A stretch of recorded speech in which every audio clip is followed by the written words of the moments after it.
on for United. And United fans definitely applauding him. This is the kind of game you want to come in and rewrite the script and then get everyone behind you. Joseph. Yes, he has to now that Manchester United are, obviously 2 goals down. And, this kind of game, you want to show why you are important, how you can warm yourself back to the fans. There's a whole lot of people who do not want you back. There's also a lot of people who want you back.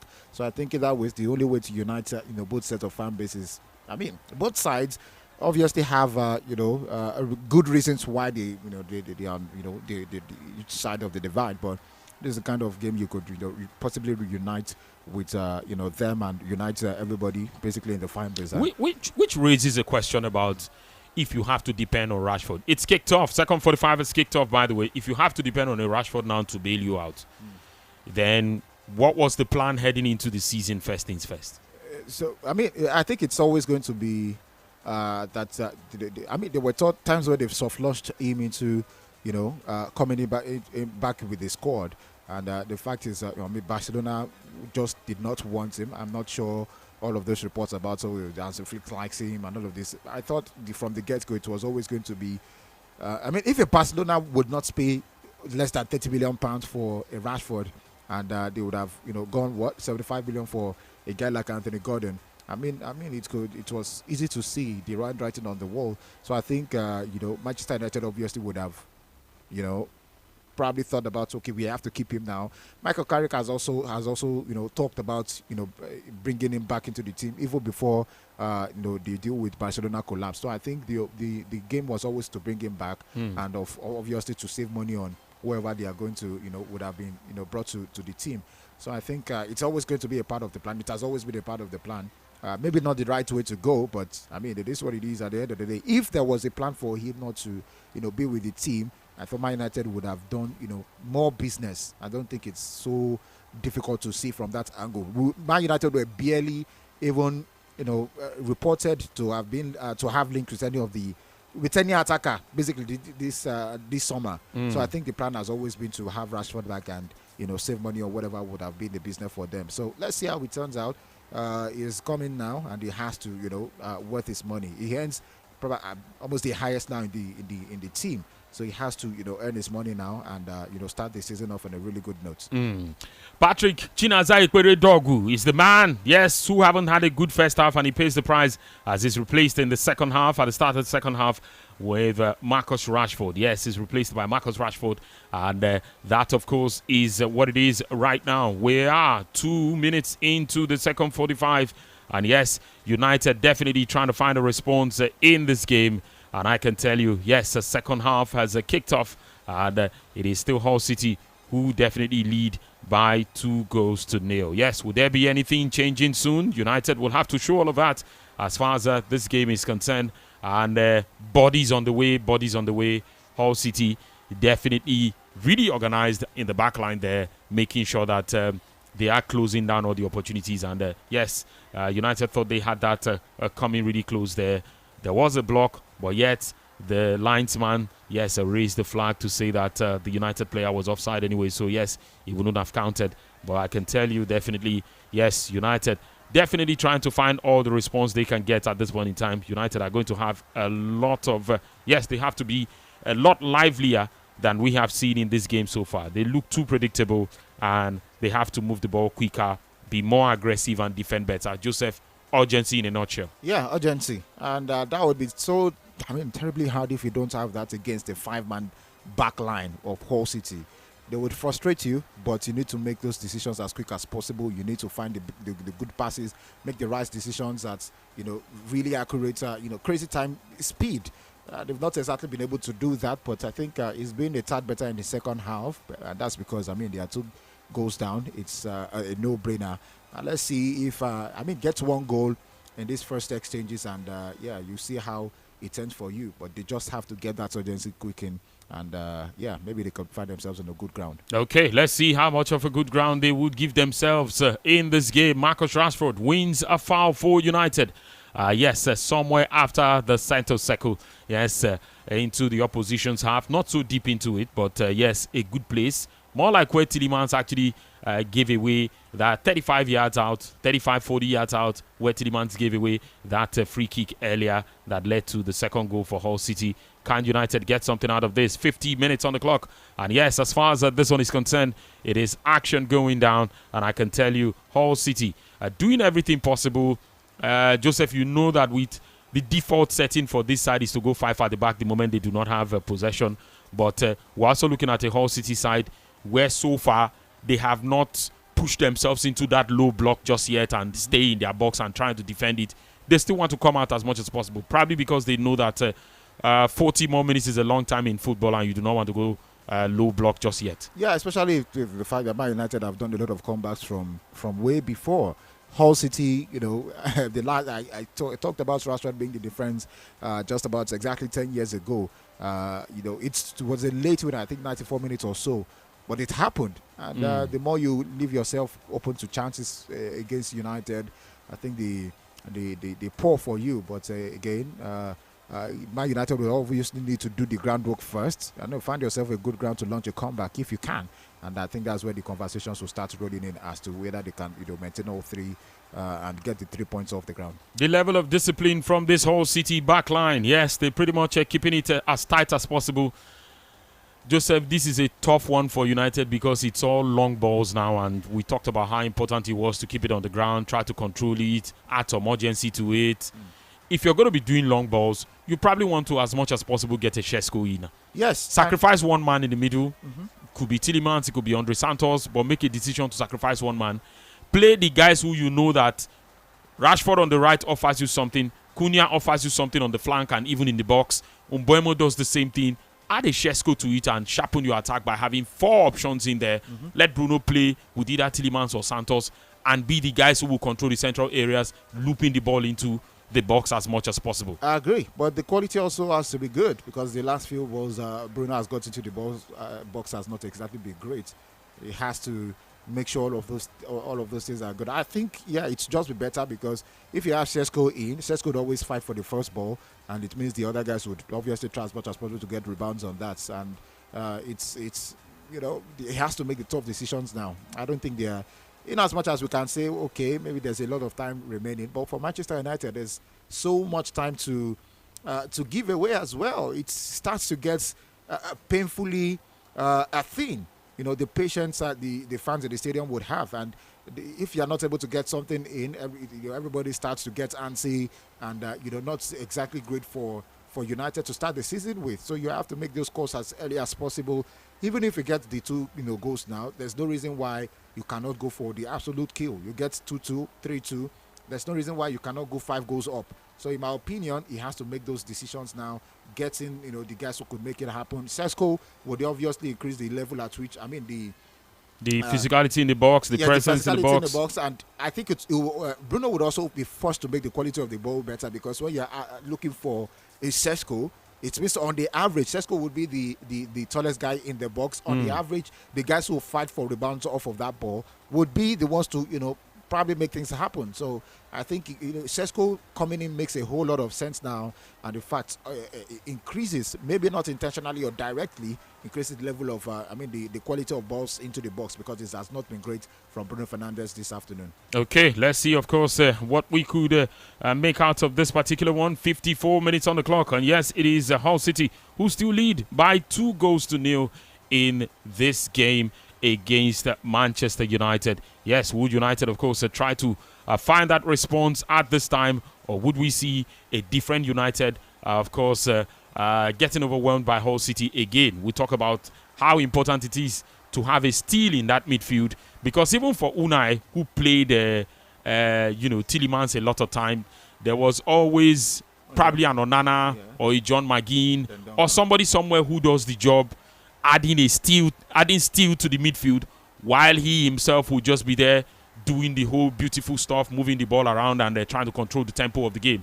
But in this game so far, we've seen that in a number of 50-50 situations, he's not exactly gone in full swing, winning the ball for United, and we know that's not his strength. Yeah, and the fact that Maguire is already going high up the pitch, and that could be counterproductive for a side like United also. Yeah, and I think the reason why you have Tielemans at the end of the ball is because more time is being the one to do the runs, which probably should be good for him because he's covered almost every blade of grass. Look at the hard work he's done. And Andre Santos not having so much to do, but you look at the number of Andre Santos, he's completed 94% of the balls or the passes he's had.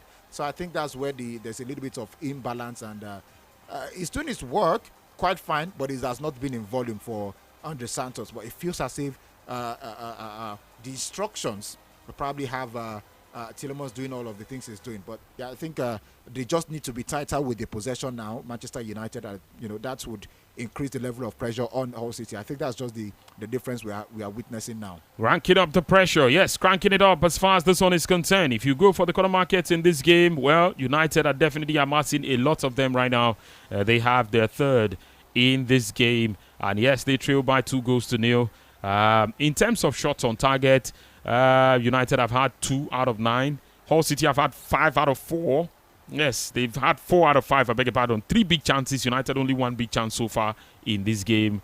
United have got to find a response as quickly as possible, Joseph. And we are more than 10 minutes into the start of the second 45 in this game, and we have so far not seen that.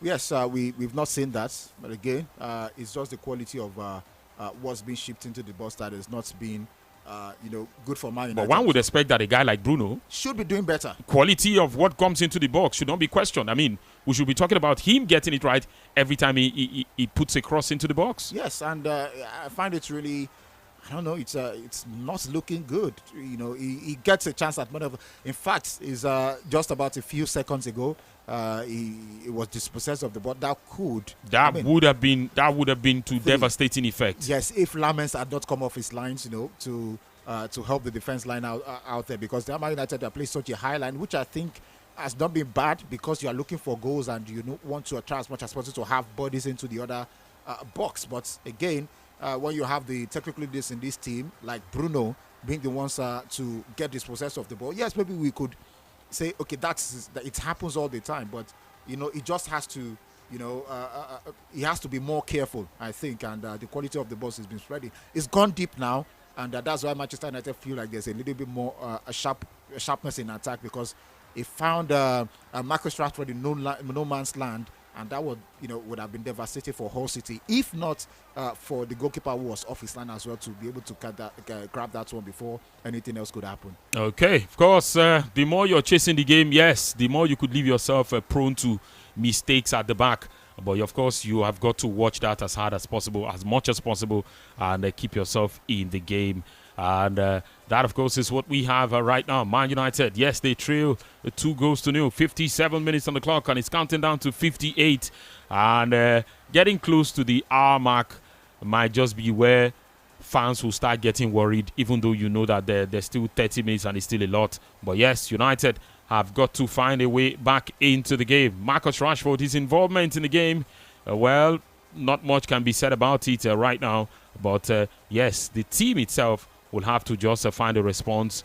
Again, I think everything about their play has to do with launch it forward, raise it as high up as possible, and let the crossers get in there. We know that as far as aerial prowess is concerned, for the guys who are on the pitch, Maguire is the most prolific when it comes to such situations. Why not just put in a Shesko then, if that is what appears to be the game plan for United? Yeah, they have to. And I think the more you leave it late, the difficulty gets. Yes, because at that point in time, Hull City would have been prepared for whatever it takes to get all 3 points, and obviously that's not communicating good vibes to United as a whole. Okay, let's see how that goes and what the action will be right now on the show. 090-44,089, 090-41,089. And we're seeing Luke Shaw, of course, getting involved in some defensive situations there. He didn't have that in the first half of this game, but right now he's definitely contributing something. We approach the hour mark in this game. Yes, Man United trailing by 2-0. Let's go to the phone lines. Hello, good afternoon. Hello, good afternoon. Good afternoon, Stephen speaking. Okay, Stephen, welcome. This match, Hull City, this was going to be Hull City 3, United 1. Yes, that is correct. And Victor, please, This your energy. I like it very, very well. And you see, it is not time for banter. Please keep the energy when Chelsea is playing. No, if Chelsea is losing, keep it. No, but for live games now, we can talk about the game itself. Yeah, we can talk about the games. When Chelsea is losing, they will be laughing at Chelsea when Chelsea is losing. So it's a matter of the rival. They will score when the other team are losing. Calm down. For this one, no, I wanted to keep the energy. When Chelsea is losing, keep it. Tell them not to rival fan not to call on to banter. Look, they didn't talk about it. There will be time for it. I'm not stopping anybody from bantering anybody, but there will be time for it. You can chip it in. But if you are taking us away from the game, that's the one that is not acceptable at this point in time. And then wish us bad luck. So now, God, they catch them. You're not going to leave that one first now. Let's focus on the game. I'm dealing with a live game situation. For instance, if you call me now to ask me about the game of yesterday, and come on, we're playing a live game now, I might have to take a pause and go check yesterday's game for you, which means you're taking me off the conversation. I'm not saying don't banter the team, okay, but don't make it the focus. We have a live game. We can still be dealing with the live action even when you chip in a bit of banter. Am I saying don't banter them at all? No, but I'm saying it should not be the focus at this point in time. There will be time enough for that, and we'll have time to do all of that. It's the same for every club. This is a live game because this person says this thing, another person counters it. We'll be going out of what we want to. Like, I'm addressing this now instead of focusing on the game. But yes, 60 minutes on the clock. I think United have thrown the first. They've had a roll of the first dice as far as this one is concerned, bringing on a Marcus Rashford. In all honesty, I think he's had a decent game. But United have got to throw in something else into this game and give themselves a fighting chance, Joseph. They have to, and it's not looking really good for them because the pressure, they've not been able to sustain it when they need to, probably double down. They've instead missed, the ball and, found themselves out of possession. It's not really good. It's not looking good for them. They have to get something in to launch themselves for a possible return, at least into the game, before we even start to talk about, trying to get all 3 points. But 60 minutes with 30 minutes to go, not looking good. Certainly not looking good. I don't like the body language. I also don't like the urgency with which they are operating. They need to do better. Okay, let's see if it turns out good for United in this game. And, of course, how things are looking right now. But, yes, I can tell you that action as it continues.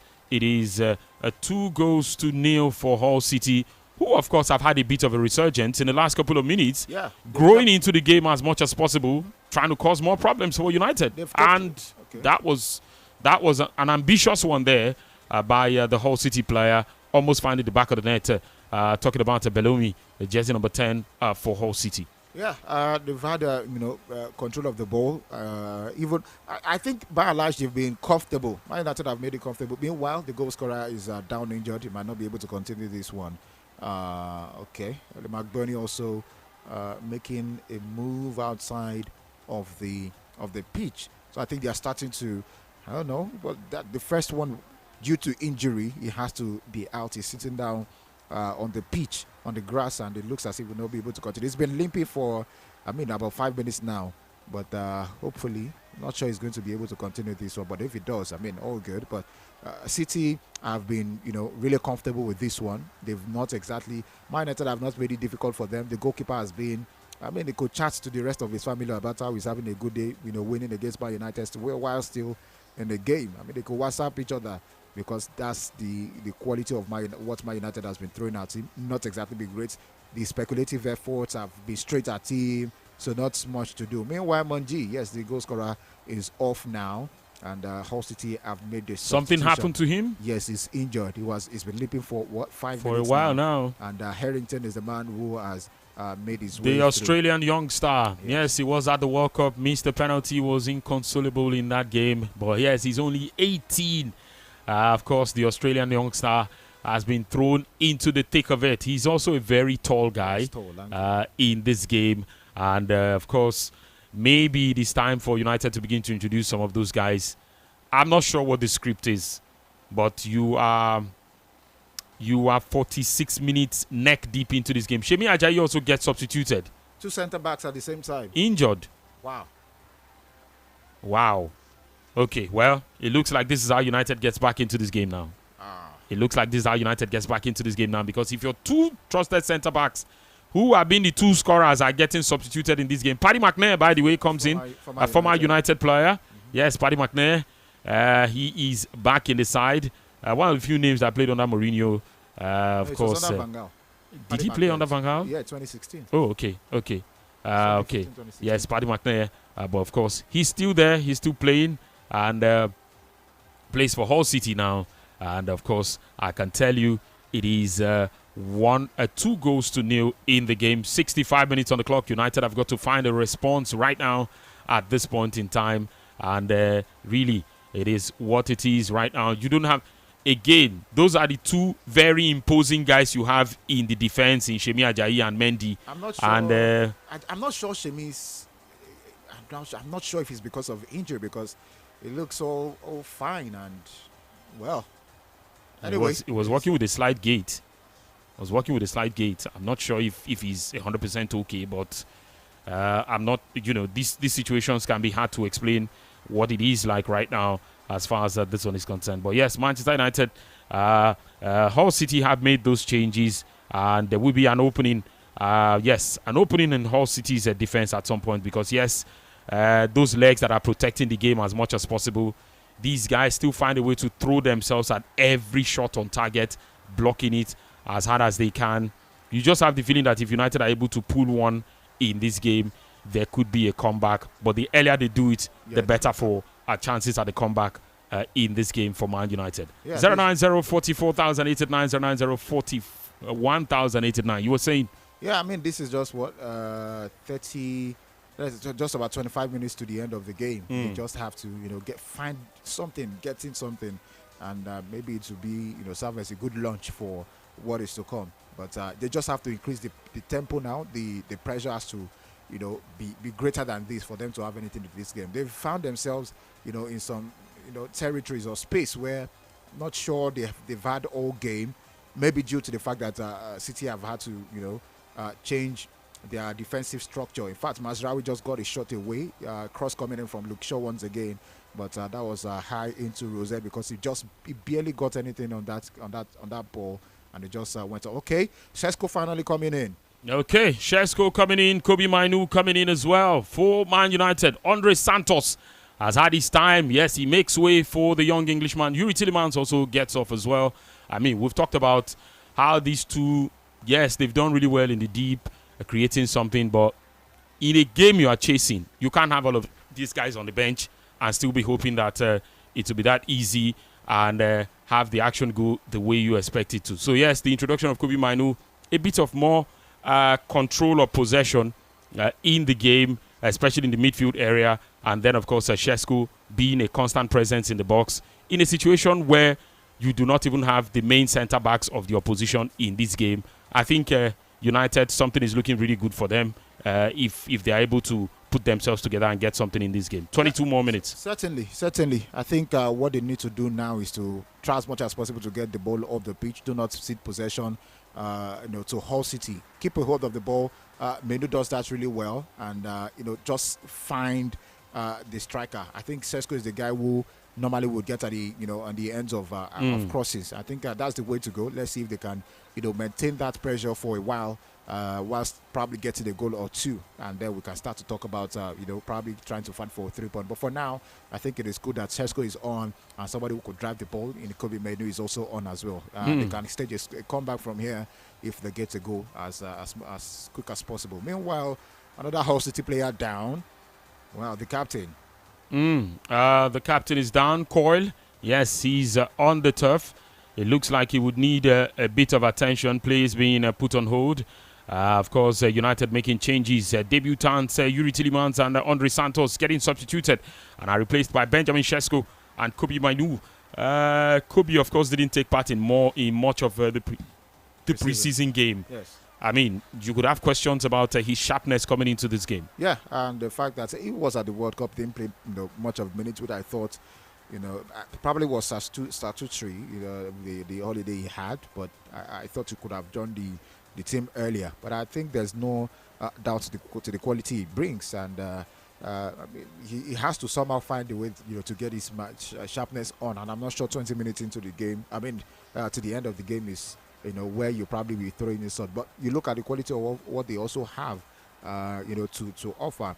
The profile is not particularly plenty. If Baleba had been as confirmed as a Man United player, it could have been fitted. Yeah, it could have been thrown on. But again, I think it's just the kind of move where you feel like, okay, not much to do. Just let's see how it goes from for Kobe. And of course, you'll also look at the comebacks Manchester United have had to do before now. Kobe may not have played in many of such games, and of course it means that there's a good the mentality in his head and in his mind, and somebody who could have had something to what bite Manchester United could have in this game. So let's see if it's going to be translate into something good for Reds. Okay, let's take some messages on WhatsApp. Good afternoon, Brilla. Emmanuel texting from Ajay says Man United should win. Just Hull City. Yes, yes, they should win. Just that Hull City will score 100%. I'm a Barca fan. Emmanuel, that came through long ago. I'm sure you saw the future. This one here, of course, Coyle is being substituted. Stroll has also been substituted. Some fresh legs are coming in. Drame and Mila, yes, they're coming in for this Hull City side in this game. United and their fans go explain tired this season, with no evidence. More pains to come. I'm Emmanuel from Argo Palace. This one is coming from you. This one says, good afternoon, Victor and Joseph. This is innocent. Now, this United win league this season with Santos for midfield. This one says, good afternoon, Vicky and Joseph. I'm Engineer Dasco. Chelsea chairman from Onitsha. I don't think Man United can come back in this game because they are lacking the importance of Casemiro in the game, and also their defense is too weak. Thank you guys for the good job. Colin says, VQ, I understand not wanting to banter United, but yes, let's not make the banter the focus at this point in time. People should understand. You are not saying we should not banter. Collins, thank you so much. Thank you. Let's take this one here. This one says, good afternoon. United must speed up their passing and press as high as possible. Yes, in the second half against Hull City. They need to break down the deep defensive play and do everything possible. Good afternoon, Vicky and Joseph. My name is Francis de Macheda. He said, yes, they create wider overlaps on the flanks and maintain a strict defensive focus to prevent Hull City. It's a fast counter-attack. Francis, this one is coming from you. Let's take this other one here. Yes, he says, this is rather unfortunate that Michael Carrick it's rather unfortunate for Michael Carrick because he was actually found out by a new coach, and now there is a blueprint. Other coaches will join the bandwagon. We are going to see an Slaughter 2.0 OBD from Manchester. This one is coming from you. This one says, good afternoon, Vicky and Joseph. My name is Kenny Divine. United will still win this game. In fact, Hull City will be red carded and United will get a penalty because these Hull City guys are too aggressive and they will come back. It will come back to affect the team. I think in terms of the aggressivity we've seen, it has not been in the box. That must be stated. They've actually done it in the central areas, preventing United from making progress, but they've been careful around the box. Good afternoon, Vicky and Joseph. I don't see United coming back in this game. I'm an Arsenal fan. I'm smiling currently at this result. Ekene from Hull City. Ekene has Hull City today. That place should be rocking at the end of this game, yes. I am sure, because you guys, you didn't see this coming. But yes, let's take this on. He says, which one I was waiting for... which one be waiting you wish someone go come back to you? Now, wow, season too early for banter, I beg. For the first game, how about now? Yes, he says, 45 minutes, it is still open for Man United to come back and win this game. It's just about who wants it more for United. I salute to now, guys. It says, Joseph, I get question for you. You owe me explanation. Emmanuel from Birmingham. Emma, thank you so much for that one. This one says, Jerry from Benue says, VQ, kindly ask Joseph why his voice is shaking. Is it because he's a Man United fan? Come on now, you can't separate emotions from these things, can you? Joseph is human. Oh. If you call Joseph, now blood go come out. My voice shake. If you call Joseph, now blood go come out too. Which have you already say? My voice they shake. Good afternoon, Brilla. He says, my take on this game is that Hull City came into this game with determination and actually it has worked for them. But I'm expecting Man United to come back in this game. Society has bet on them. Ahmed Silva from Lekki. This one is coming from you. Let's take this one from Odia Blaze from Ikorodu. He says that this United needs more signings. It is not good. It is not going to be an easy ride. Hull City might win the game. A moral boost for them in the season. yes, a morale boost for them. They just might win the game. Your thoughts this afternoon as far as this one is concerned. This one here says, good afternoon, Victor and team. Yes, it says Saturday we go good. Now Friday you go no. Shana, this man you want challenge Arsenal for EPL. Congratulations to Arsenal in advance. Akintayo from Agbara. Akintayo, how you doing today? This one says, good afternoon, VQ. Bravo from Ajay. Says, Man United, don't do me. Waiting I do United. Waiting I do United. The big question the brother is asking this afternoon. Joseph, 75 minutes on the clock. And in those 75 minutes, we have even seen Hull City come so close to even scoring a third goal in this game.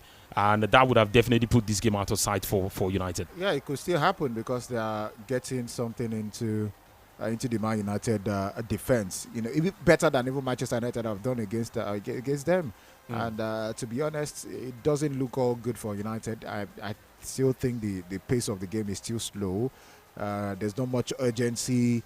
They are not piling in the pressure as much as they should have, and it's really not looking good. I think if there's any hope for a United fan, to probably see a goal in this one. So why the crosses have dried up all of a sudden now that you have Šeško on the field? Well, you should be getting more of that. Again, Bruno has not been good so far in this game. Bruno has not been good.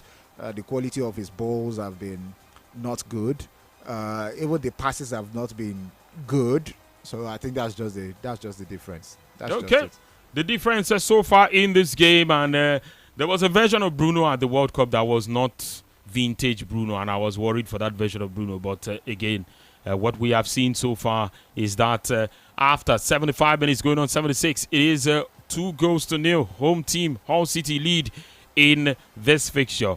And I can tell you, yes, as it stands right now, it is looking really, really good for the home side, who, of course, have control in this game. Well, maybe not in terms of possession. Joseph, let's look at the stats and look at where the signs are good for United if there is a possibility of something special happening for them. 14 shots, 3 on target. They've raised their XG to 1.14 from 0.73 at some point in this game. Well, it was close to the 57th minute. And for Hull City, 1.24. 31% of the ball possession for Hull City. United have a large chunk of it, which is 70%. You could take Hull City's a possession twice out of United's own and still have 10% left as far as this one is concerned. But the hunger to win the ball has actually been the difference in this game. Big chances, they've had 3. United have had 1. Corner kicks, United have had 3. They have had only 1. Passes completion, they've had only 72% of their passes complete in this game. Maguire in the box offering United options. Not something I thought I would see in a game of this nature. But, well, I'm not the one who determines these things. And that is being the case so far. Now, let's look at the shots and a further breakdown of the shots. United have had 6 shots off target, 5 blocked shots. That has been the difference for me. 5 blocked shots in this situation. 11 shots inside the box, 3 from outside the box. And for Hull City, they've had 4 shots on target, 3 shots off target, only 1 blocked shot, 5 from outside the box, 5 from inside the box, 3 from outside the box. 1 has hit the woodwork, and only 1 headed goal by the side so far in this game. And yes, just when you thought it couldn't get any worse for United, yes, they are also playing into their own half, trying to draw the Hull City guys and then launch on a counter. Mbemo, the latest guy to have a good run at goal. But Zolikas right in position to punch that clear for a United corner. They seem to have a response for almost everything United has thrown at them so far in this game, Joseph. Yes, 100%. And not looking good again for Man United because you also look at the number of duels they've won, 38-29. It just shows you that, they are well into this game and they're leaving no stone unturned to ensure that, if they don't even get the full 3 points, they have to get something out of this game. And it's just been poor for Manchester United. They've had to make 41 clearances. They've made 11 tackles and they've won 7 out of them. Man United, on the other hand, have done 3 out of 4. So it just shows you that it has not been great, even putting in the work from Manchester United. And of course, they've had to. The fact that the goalkeepers prevented just about the same number of goals with the goalkeeper of of Hull City. I think it just tells you that one team is just trying to be in the game, be alive into the duels, make sure nothing gets past them. I mean, maybe partly because they are the ones winning, and of course they want to protect their lead. But the truth is, they are putting in more work, and the more it's goes like this. I mean, just under 12 minutes now. 10 more minutes. Yeah. 10 more minutes. As far as this one is concerned, we've hit the 80th minute because it is counting down real quick. And United about to make some more changes. Luke Shaw and Mazraoui. Mazraoui, yes, the one to go off right now. Mazraoui goes off in the game. And Diego Dallo comes in to replace Mazraoui. And Matheus Cunha. Yes, Matheus Cunha also gets substituted. And yes, it is the young star who goes in place. Yes, Lacey is the man who takes his place in this game. Joseph, this is a kitchen sink substitution by Michael Carrick. Yeah, I mean, he absolutely has to, throw in everything. He has to throw in everything. Unfortunately, I don't think it will be enough because it feels as if, as each minute goes by, it feels as if it's going to be 3 points for Hull City on their return to the Premier League. United have not shown enough to want this game, and he just tries as much as possible to do what he can, but with this same tepid build up, slow to get into shape, I'm not sure United could have a goal in this game. Could this be a wake-up call, because you know that some of the fixtures are coming thick and fast, and this is not how you want to approach a Manchester derby, Joseph? This is not certainly the way to go. But I mean, the only thing is they have all the time in the world to prepare for that one. They also have time to watch the tapes of this one and see where they could get better, because they just have to be more than 3 times better than what they've shown today to be able to get something against City. Yeah, save me all the rhetorics of would Maresca do this, would Maresca do that. The truth is, with this kind of display, City will be eating them if they are not careful. 81 minutes on the clock. Yes, 81 minutes on the clock, and it is 2-0. Yes, Hull City lead against Manchester United, and yes, I can tell you certainly it is what we have seen in this game so far. United broke away from a good move, good cross from Marcus Rashford, got into the box. Shesko didn't quite get in on the end of it, and he went out for a corner for Man United, of course, who are still throwing everything at Hull City, making sure as much as possible they keep it as tight at the back as possible. Maguire is in the box now. Shesko is in the box now. Cross from the flanks, and stop leaving it to all of these. Again, 090 44,089, 090 41,089. Hello, good afternoon. Hello, good afternoon to you. Okay, talk to us now. We get into the tail end of this fixture, and yes, tempers are flaring. I can tell you that for certain. Yes, 8 more minutes of normal time left in the game. Michael Carrick, does he have the answers? Hello. Hello, Vic. Good afternoon. Yes, I greet you. Yes, welcome. Thank you, Daniel Desmond. Welcome this afternoon. They pay me, despite I be Chelsea fan. You watched last season when this season 1 and I predicted Simba go win league this season. But it's not yet done and dusted, you understand? My problem is, all these new promoted team, they are first game at home, they know they won't lose them. It shows a very big support and a very big thank you to their fans who go support them at home. Say no easy. So for me, I still believe the time I go lose this game. I know they go lose this one. I believe their next game then go win. And I see Man U as that number 1 team will give us my run for their money. I'm telling you the truth. Man U and Liverpool.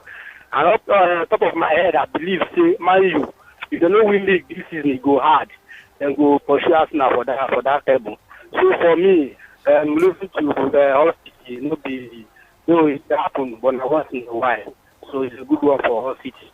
God bless you, Vicky. And maybe first off, since we can't lose now, we know the year round.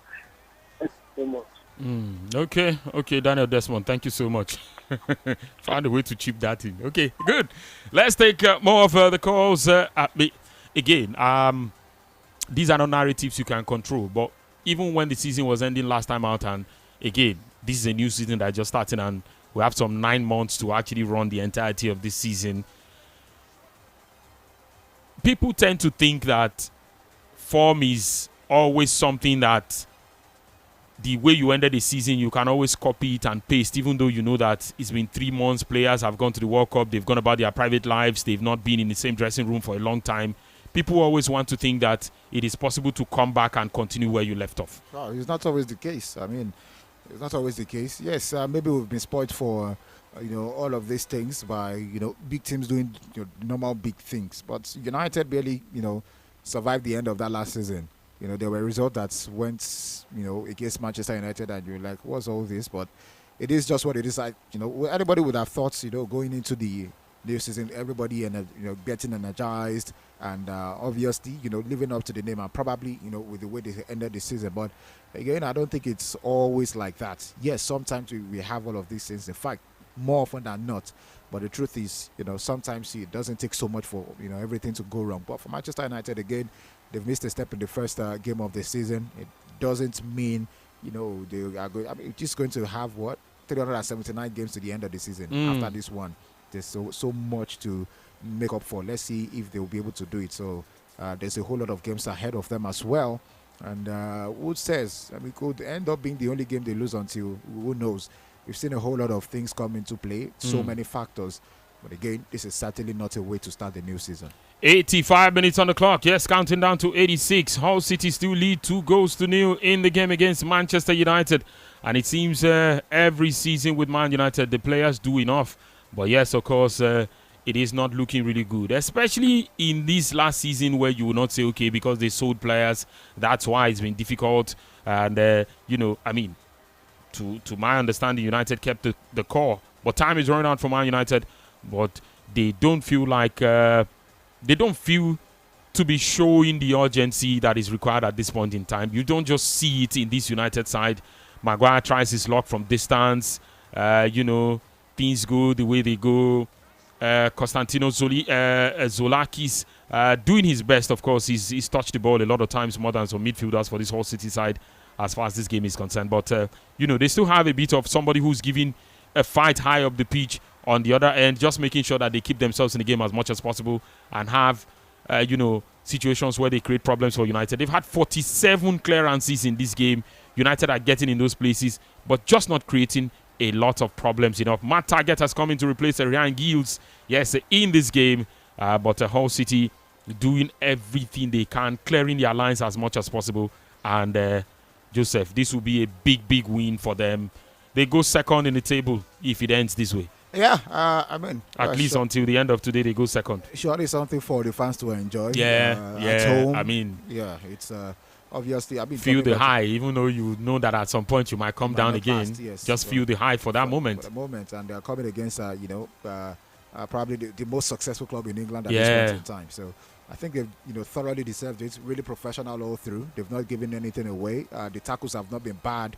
They've given a clean performance, worthy of envy for any other, team going up. And obviously, they will go into the weekend with this one and enjoy it for themselves. Let's see how it goes.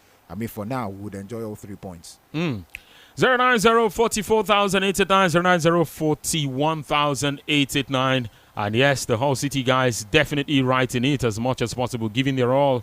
Yes, it is 88 minutes in the game. 2-0 they lead against Man United. And sometimes even when they keep it on the ground and try to knock it around, it is a decent performance from them, even their ball control. For a side that you do not think will have all of these things in their kitty. Maybe because they don't have an English coach. Of course, these other coaches who come from outside of England, they have a bit of some of the ideas of what they want to do. And sometimes it may not be perfect, but they just get it right in a way that feels good or looks good when they put it on display. Let's take some more calls. Hello. Good afternoon. Hello. Good afternoon to you. Yes, welcome.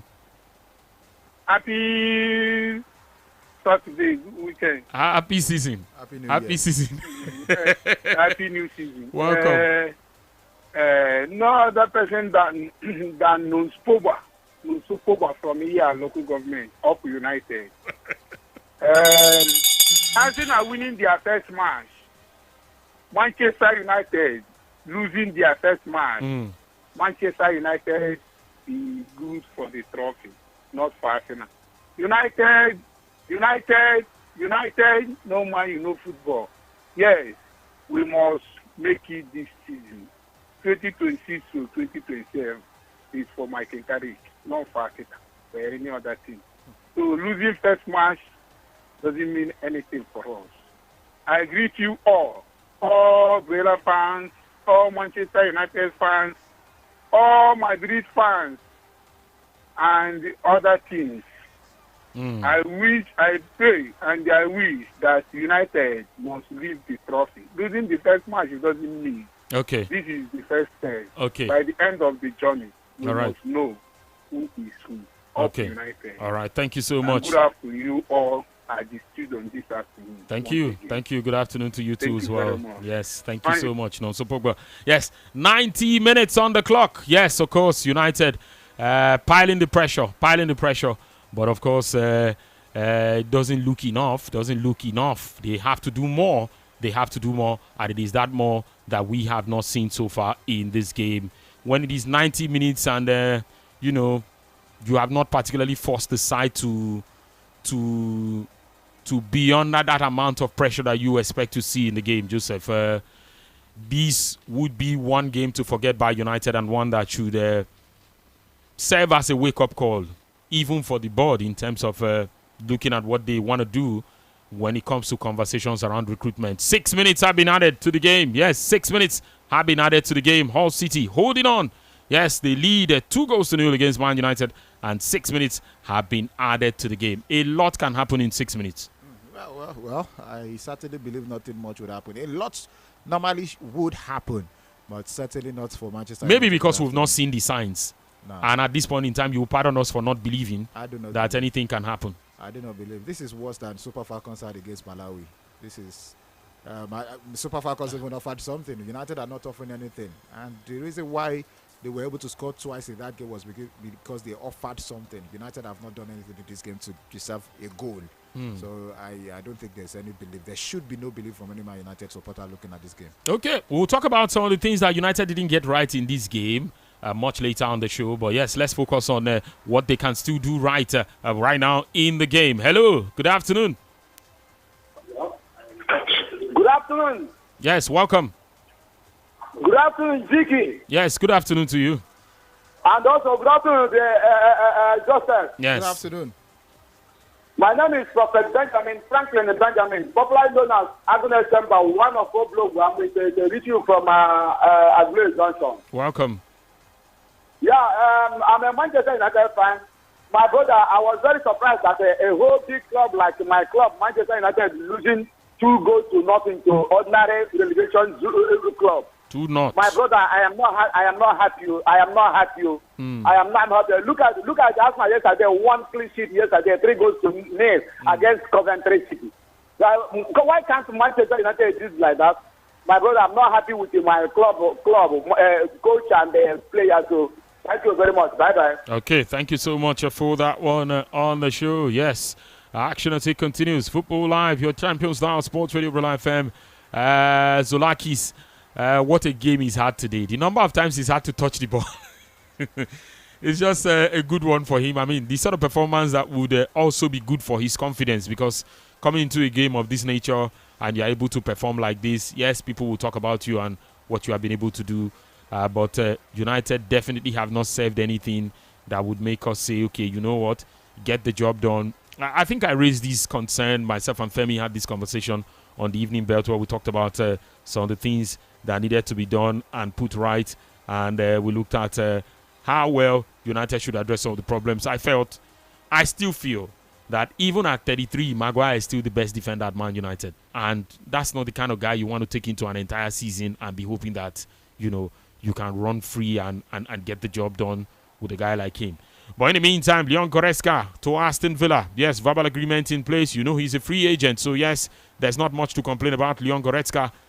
Yes, Aston Villa have found a gem. Trust Unai Emery and his guys to look for those sort of players. Leon Goretzka, I think, really such a player instead of these young stars you have. Not because these young stars will not give you anything in the future, but we're talking about the immediate. Take these young stars out of the firing line. Bring on the Leon Goretzka. Like United had that time when Sabitzer came. but it was a huge learning process or a huge rebuilding process, and it didn't favor Sabitzer as such. But he wasn't the worst of players in the colours of United at that point in time. Again, Leon Goretzka and this United team will probably offer a whole lot. A fantastic 8, a box crasher, a guy with an eye for goals. He can take part in the build-up, and he does a whole lot. But again, Aston Villa have been able to find that guy now. And yes, he will be signing for Aston Villa. 94 minutes, counting down to 95. Hull City still leading this game 2-0. And when 6 minutes were added, Joseph did mention that nothing was going to change because we had not seen the signs, and he doesn't think that this is when things will begin to look good and things will change. If not, of course, if anything, United might even find it difficult to break down these guys. Hull City not committing a lot of guys forward anymore. And maybe, of course, that's why they have not been able to launch those counters like we've seen in the course of this game. But for a side who have taken off some of their best legs in this game, especially the centre-back pairing and the experience of Olive McBurney, United have not exactly given them anything. And it feels like United are coming off having played like 10 straight games back-to-back and no rest in between. It feels like the kind of game you're coming into and the energy is just not there to carry United through. They feel like they are tired from the amount of games they played last season, and it's a continuation. I know it is early days yet, but in terms of what conversations around strength and conditioning could look like, were they overloaded in the training as part of the build-up to the new season? Do you suspect that United were overloaded, and maybe that's why they don't seem to be fresh coming into this stage of the season now? No, I don't think so. I think, first of all, not particularly many of Man United players were at the World Cup or had to do so much. Apart from that, you'd also find out that if it were to be so, I mean, Kobe Mainoo would not have so much time off. If he didn't play at the World Cup. He did not play at the World Cup, but he also did not play at the preseason. I felt a guy like him who had, yes, he was training with the team, which would be taking its toll on his physicality or, on the amount of work. But again, not playing at all, in my opinion, I'm not trying to tell him what to do, but in my opinion, I feel that for a guy who knew that you didn't play much at the World Cup, cut the holiday as short as possible and return. Full time, Hull City 2, Man United 0. And yes, that is the story. First day of the season, Michael Carrick at the wheels. And I can tell you, it ends in a win for Hull City. And United, of course, will look at themselves and say, what didn't we get right in this game? And what do we need to address? Goals from Semi Ajayi. And yes, that man, Mendy, yes, has given them the lead. Yes, Noble Mendy in the game. Semi Ajayi, it seems okay, working freely. Just had a short chat with Bruno Fernandes. I'm sure he knows him. I'm sure they've met at, where is that again? Where they played against Nigeria twice. So, they played against Nigeria twice. Was Semi in that first team? Maybe not in the recent one. I think the 2022. Did he play in that 2022? I'm not sure. But in this last one, was he also there? I think he was there in this last one. Okay, so maybe, I'm not sure, but whatever it is, they just had a little chat at full time, and that, of course, is the story right now. Maybe for a guy like Kobe again, maybe he's also too sure of himself that not be this United team. I don't hold first team shirt now. I go play. Forget say that they sign guys. When I come, myself go play. The guys who had time off at the World Cup or who probably played till the final, yes, they will be given the opportunity to come and do their thing. But I just feel that for someone like him, maybe he should have shown that, look, I want to play in this team. And, well, these are the what-ifs now. Let's go to the phone lines. Hello, good afternoon. Good afternoon, Peter. My brother. Joseph, I greet you. Welcome. Yeah, my name is Odi Efosa, also known as Barcelona First of Kobioko. Okay. So, my brother, you can identify me now if I be a na. A na is a name of any person, animal, place, or thing. How you go predict me? How you go rate me now for prediction? You don't confirm me. I said 2-0. And you say 2-1. You say 2-1. No, I not say 2-1. I said 2-0. You don't cover. Let two people go. I said 2-0. How man you go get one? Where man you go get one go? You When don't I wear come. my one garment, when I dey lottery today, no other way. I dey go get taka. My brother don't know me well. Hey, if people wey know me for wage your banner, they know say if I blow 2.8, I'll be predictor. I don't predict more than 20 match hectare. Okay. 40 match at 11 million. I make me run for all those white paper. 40 match level 39 hectare. You don't try now. Leave so I be destroyer, I be malu destroyer. I tell you, say this is if I wear my one garment, no other way. If I blow 2.8, see, just like what you say, I go later said apology for me. Say, I'll go to Biko, ye marker, may I know as I go do. Unless you said apology, I go leave my you. If you not said apology to me, I go destroy my you. Thank Thank you very much, brother. Thank you. My brother. You're Thank to kill one down, no prejudice. Don't relax for me. Relax for Zao.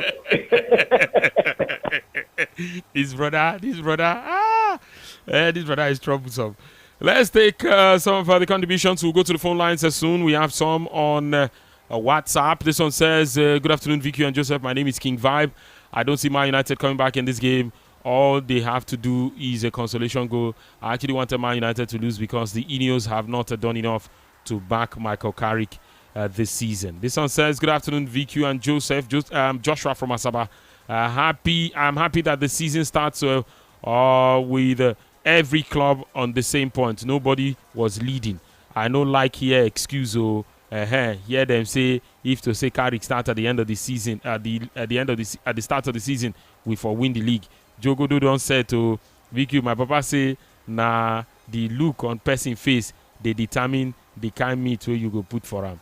Okay, let's take this one. This one says, good afternoon, VQ. And Joseph, he said, yes, to your colleague over there. I'm currently watching the match on my phone, and Man United needs a striker.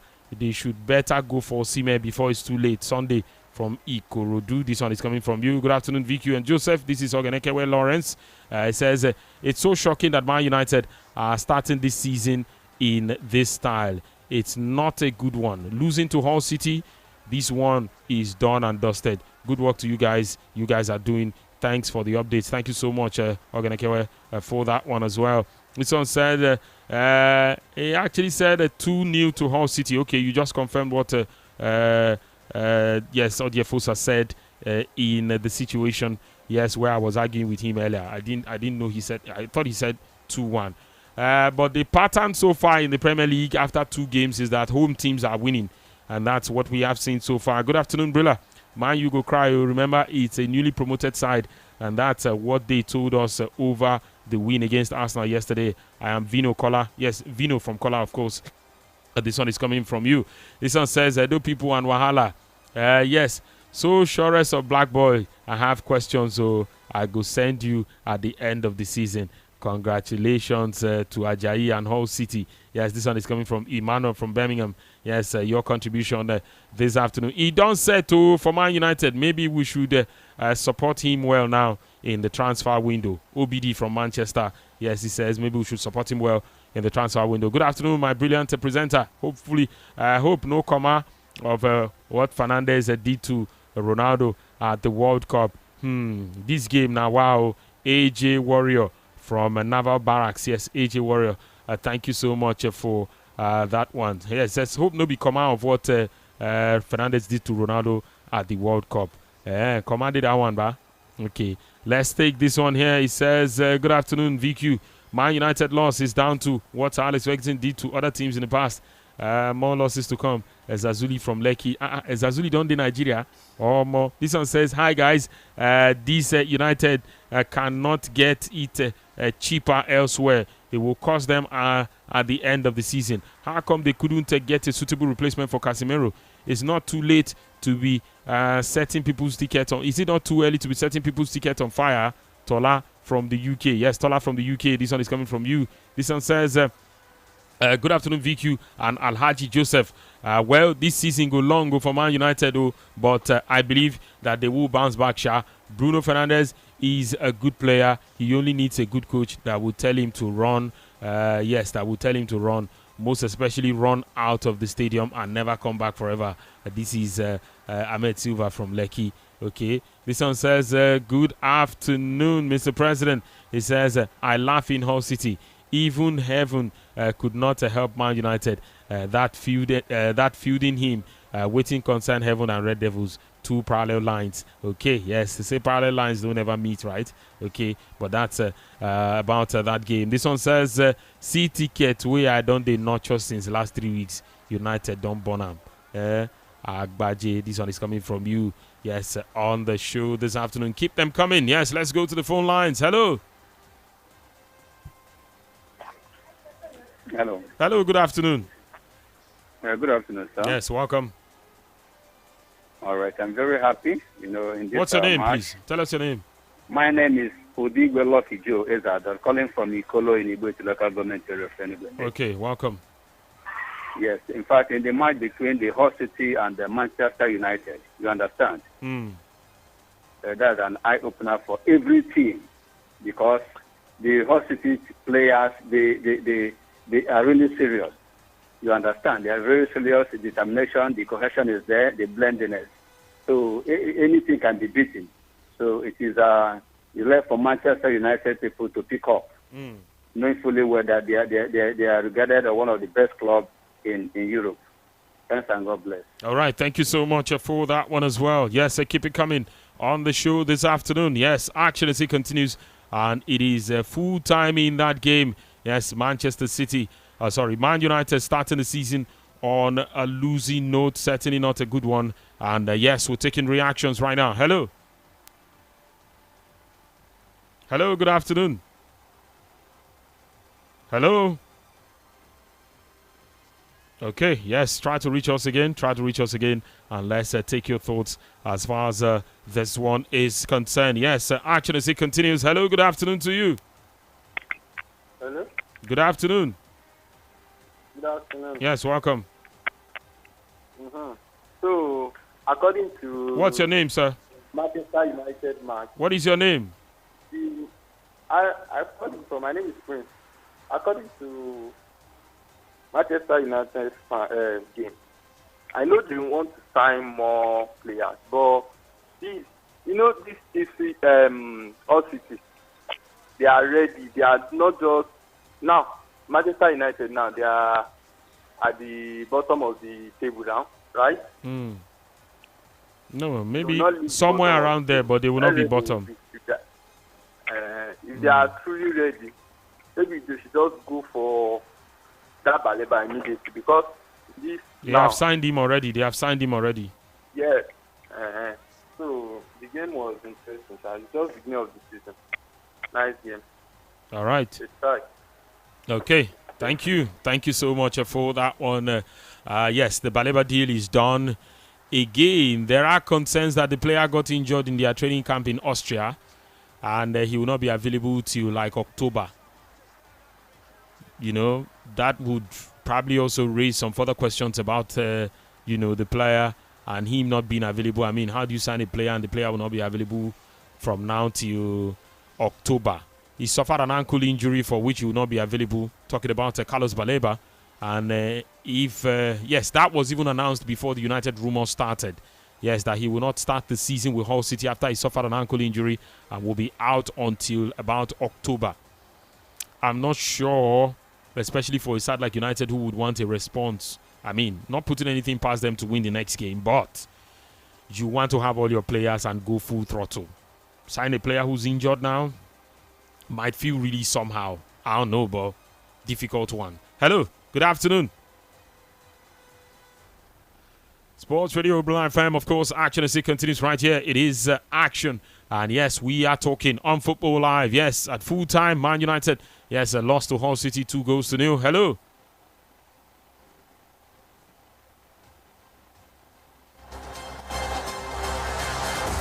Hello, good afternoon.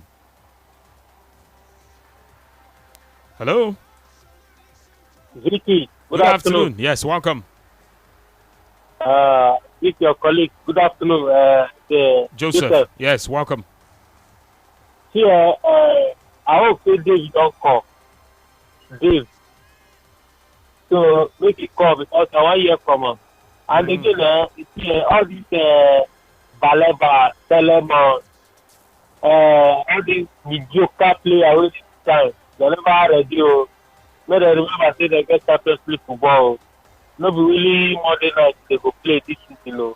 As at last season, they say if you say carry today with them, they go now therefore win the league.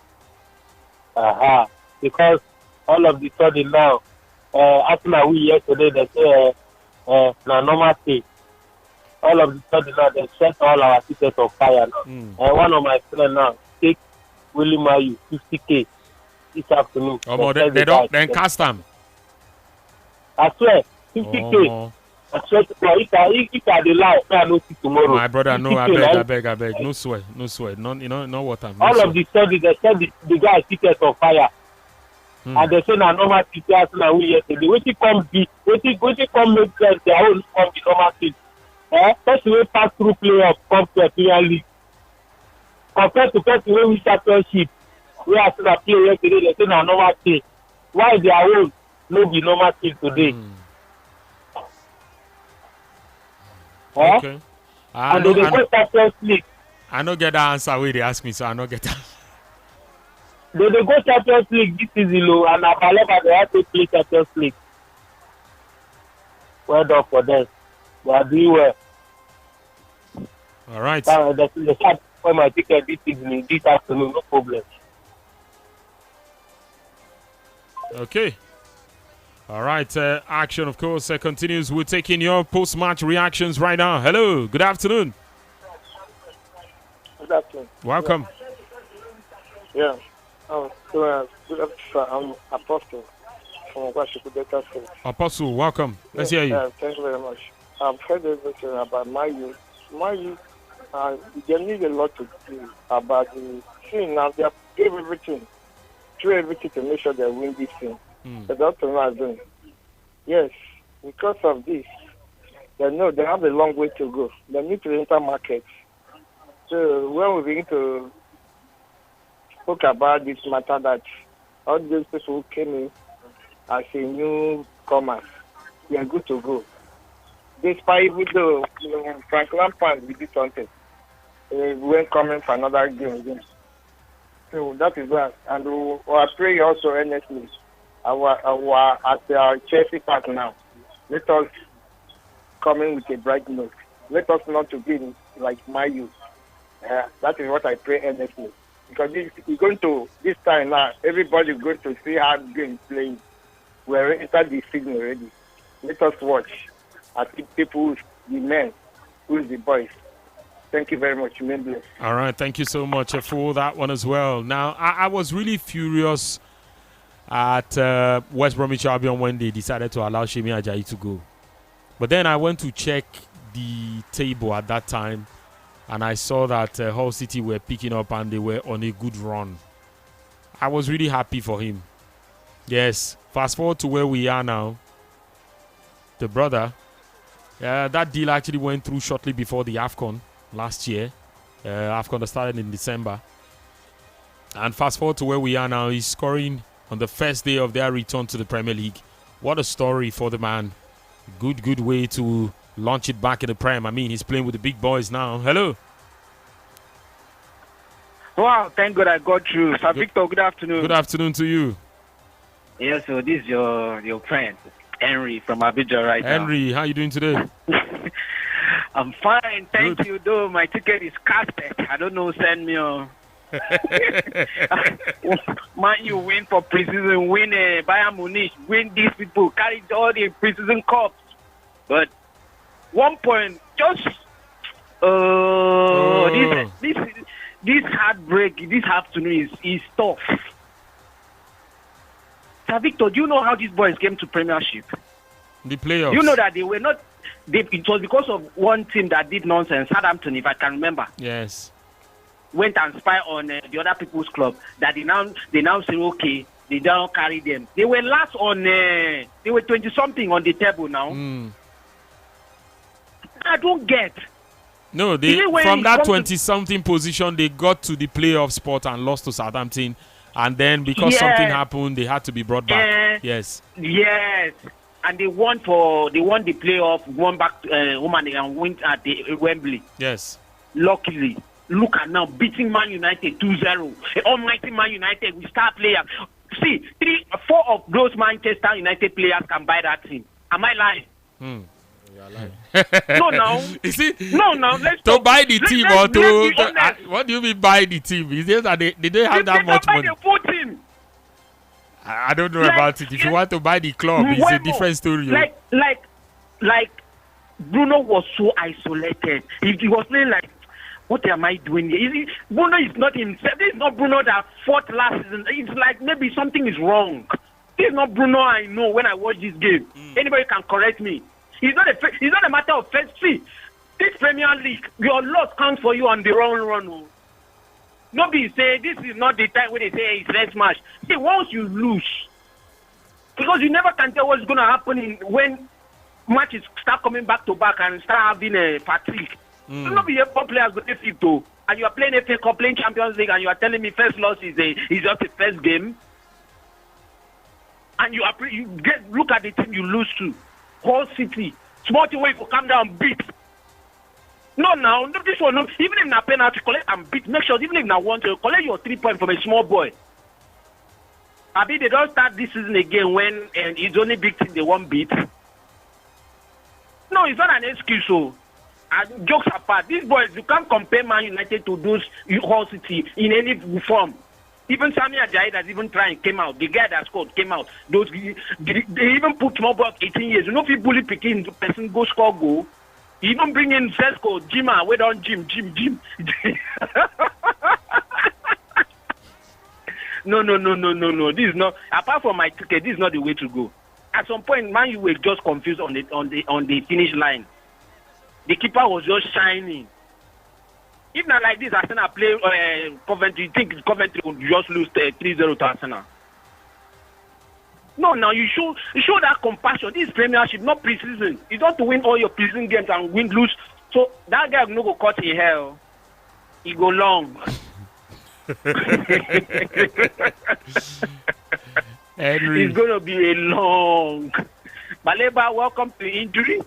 And anyways, Man United need to do better. Carrick really need to. I don't know. If the Amorim syndrome are setting again, I don't just understand. No, it's too early. 12:30 and you didn't even score one goal to say, okay, you try coming back. Two clean sheet. Shout out to Lamen, Sha. Okay. He don't start. Jogodo don't start though. He don't start. Okay. Next month now, Champions League. He go come back, call the Jogodo again. It's all right. We are here. Share na first match. No win. Okay. Thank you so much for that one, Henry, on the show this afternoon. Joseph, your thoughts to sum up the performance by United and Hull City. Tepid. Uninspiring. I don't think they could have played another 50 minutes or even another hour or two, and Man United would not score. Would not even have a sniff, at goal. It just felt as if they've been laboring for a long time, and basically I think this is the kind of performance you can forgive at the end of the season, not at the very start. It's more than crazy, how they've played, and obviously they can't go into the next game with this kind of performance. I think little will be what to expect of them. If this is what they will be going through the season with, I think you can probably even pack the season up early and forget whatever they want to achieve, because even Champions League places will be out of reach with this place like this. I think big calls have to be made after this game, going into the game against Ipswich. Let's see if they can fire on from there. But this is more than the terrible, for lack of better words, it's just a terrible display for Manchester United. Okay. Let's take more of the contributions. I see your messages on WhatsApp. We'll get there soon. Hello. Good afternoon. Hello, good afternoon. Good afternoon to you. Yeah, my name is Emmanuel. Emmanuel, welcome. Yeah, for me, it's sad. I don't know. I'm supporting between the meeting. I don't know if I'm supposed to be happy or sad, because the basic truth is I'm not a United fan anyway. But I stick on them, but you don't say. So I'm not going to know where I'm supposed to be. But anyway, I'm talking about the game. I didn't see the full game.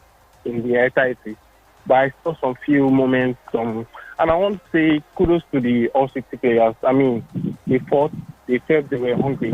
I saw them defending. They were defending in numbers. They had the game plan, and the game plan worked. Maybe you could say the United players were not really into the game. Maybe I don't know why players that didn't even see a minute in the World Cup, that they're supposed to be the first players to report to training. I don't know why Maino didn't start the game. I feel it was solid when he came on in the little minutes in the second half. But honestly, my opinion is, United just try. The transforming day is not over yet. They still get chances. I saw the back line, and in 2022, the same back line of Dalo, Maguire, Martinez, and Luke Shaw, those were the first starters in 2022. That's about 4 years ago. And 2026 was talking about these same defenders. We didn't see Martinez today, understandable. But honestly, from this thing we will see, if they score you from 2 set-piece goals, come on, the defense is not solid. The defense is lacking. It's down. They just try. Even have to buy some centre backs, we go control the ball for here. That's it. I don't know. There's still chance. Luckily for them, there's still chance. Let's just see how the season goes. Thank you, Vicky. All right, thank you so much for that one. Yes, it's only the first day of the season, and it doesn't exactly spell doom for the remaining part of it. Hello, good afternoon. Hello, good afternoon. Okay, try to reach us again. I'm not sure. The call dropped, and of course, we will go right back into bringing you more on the show. Yes, games also set to kick off. Some games warming up, of course. Let's get back to those games right now and bring you, yes, what it looks like for some of the teams who are getting ready, getting set to get action on the way, and bring you what the lineup looks like for some of those teams right now. So, yes, a whole lot has been said. Oliver Glasner, of course, is getting ready to get action on the way, of course, being in charge of his own team, talking about the Nottingham Forest side. We'll talk about that soon, but let's let you know that action, of course, David Moyes has handed a summer transfer, a summer signing, Hayden Hackney. His full Premier League debut this afternoon. 24-year-old midfielder joined Everton from Middlesbrough last month for £16 million, has been thrown straight into the action by David Moyes, who is without Christian Nørgaard and a fully fit James Garner. So yes, it is Pickford in goal. Roll is there. So is Tarkowski, the captain. Brantwaite is also there. And Mikolenko, yes, makes that a four-man backline. It's a three in the middle in Hackney, Armstrong, and Ndiaye. And yes, of course, Dewsbury Hall. Yes, Dewsbury Hall. Etienne Barry leads the attack. And you have, George. Yes, Tyreek George on the other side of it for this Everton side. Crystal Palace will begin a new season without last season's top scorer, Ismail Assar. As the forward continues to be linked away with the move to Galatasaray on Friday, Crystal Palace manager Pierre Sage insisted that he wanted to keep Sarr at the club. However, the forward has not made the trip to Merseyside for Saturday's match. Former Everton attacker Dwight McNeil, who joined the Crystal Palace earlier this month, is named among the substitutes in this game. Henderson is the man in goal. Munoz, Camvo, as well as Richards and Riyad are the four in defense. Yes, it is a five-man defense actually, because Tyrese Mitchell is also right there. Wharton, Kamada, McNeil, and Nketiah are the four guys in the middle who play right behind Jean-Philippe Mateta, who leads the line for this Crystal Palace side in this game. Okay, yes, Crystal Palace, they did a swap with Everton, and they are the first set of guys who are also meeting in this season. A big surprise that is.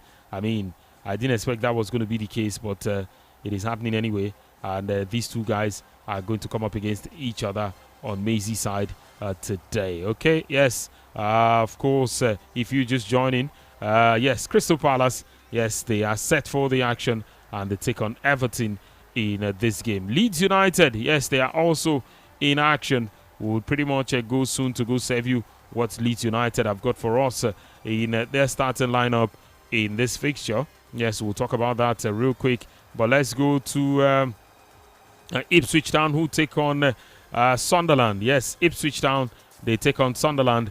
Let's bring you the lineup of that game. Yes, Sharpen is the man in goal. O'Shea, Diop, Greaves, I beg your pardon. Yes, Greaves, as well as Davis are the 4 guys in defense for Ipswich Town. Nunez is there, so is Lukic.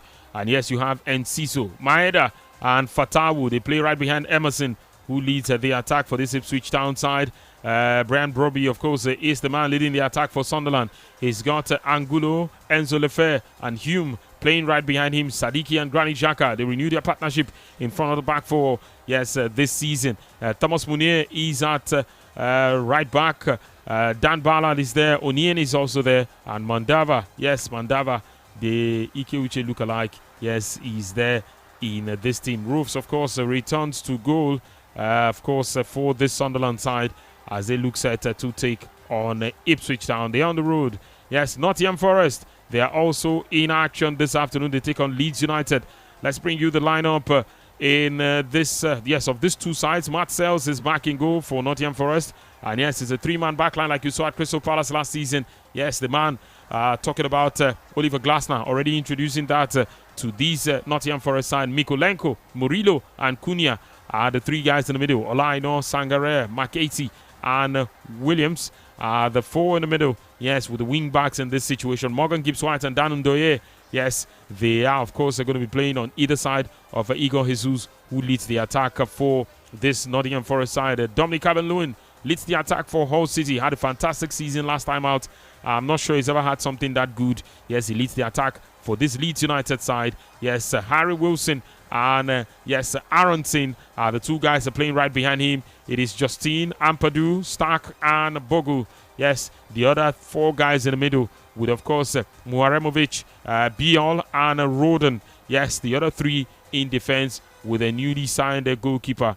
Talking about James Trafford. Yes, the man in goal for this side. Talking about Leeds United. It's a 3 p.m. kickoff.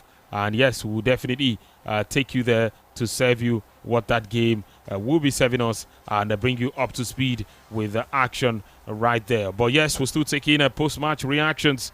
Of course, as far as this one is concerned on Football Live, yes, you know that United lost their game to Hull City in the early kickoff in that game. 2-0. It ended in favor of Hull City. 090-41,889, 090-44,889. Hello. Hello. Yes, good afternoon. Yeah. A wonderful afternoon to you in the studio. You too. Obama is on the line. Okay. Yeah, you are talking about Manchester United. It's like the overmatch they played is disturbing them, making them to lose against Hull City. And I said it's lie. I think Manchester United played a number of games during the preseason, the same way Arsenal played. And the Manchester United also played with a team who from relegation to came. The same way Arsenal played, the team who from relegation came. Champion. So the truth of the matter is that Hull City played well against Manchester United. And another one is that Manchester United, it's like the problem has started again. Because remember when Carrick is there as an entering coach, he's doing well. Now they have given the work not permanently now. I don't know, but I'm advising Manchester United. This thing has become their national anthem. Whenever time they have an entering coach, they always do well. Immensely give the coach the job as a permanent, such as Luz Garden. But if what I'm seeing does not happen, fine. But if you let that be, I think Manchester United should stop getting a permanent coach. Just go for an entering coach, not permanent one. Even if it is 2 months or 3 months, just giving him the job. That is what I'm always seeing in Manchester United. Whenever time they have an entering coach, they always do well. Now look at Carrick has been demolishing another club in some practices they go. Now look at Hull City. He couldn't even do anything. They win him. So they should go market and sign some players and to checkmate themselves whether they can come back by their next match. If they couldn't, I think whenever time they start to start Carrick, let them stop thinking a permanent coach. Don't let them go to an entering coach. I think that would be the best for them. Okay. All right. Thank you. Thank you for that one. Reyes, of course, on the show this afternoon. We're counting down to the kickoff of the 3 p.m. games. There are 3 of those games. Everton will take on Crystal Palace. Ipswich Town will take on Sunderland. And Nottingham Forest will be home to Leeds United. All of these games, of course, will be going down, and we will bring you the action regarding these games and a lot more. Let's go for others on the show. This one says, just can't stop laughing. He actually predicted a 2-0, first half 2-0, and a goalless second half. Okukobi the predictor. Man United fans and nemesis. The man just they give una for studio. And all Man United's a fantastic uppercut jabs. Man United with the performance today, they can't see top 5. Okay, but you didn't put your name. Please put your name, in case of next time. Put your name. This one says Arteta can't do that without defenders. Sold Hayden so that you and you are not scared. No worry. Now my ticket. When them boss, they pay me. Danny OU from Maryland. This one is coming from you. This one says, good afternoon, VQ. United's backline is still the same as it was in 2022. No fresh blood, no transition from old to new. Jibade, this one is coming from you. This one says, good afternoon, President. What's with Nigerians with this old blood, new blood something? I don't understand. As in fresh blood. Everybody talk this smart in fresh blood. What do you mean? I don't even know. Because why if the old guard they do the job, you want come out all of them? You people don't like the Super Falcons fresh blood. Why are you blood thirsty? Just say let's take this one. Says, good afternoon, President. I am Ferdinand. United is best to win the league. They must eat akara and agbado. Which kind of combination be that? You don't come. Yeah. This one says, good afternoon, VQ. My wife don't chop the game. 50K. Sean from Surulere. He says, VQ, advise me. My wife told me to bet on Hull City. I said no. You said you're too strong. Your wife will bet against them, don't win 50,000. I said, maybe she don't give you cover. They don't give you shikam for the money.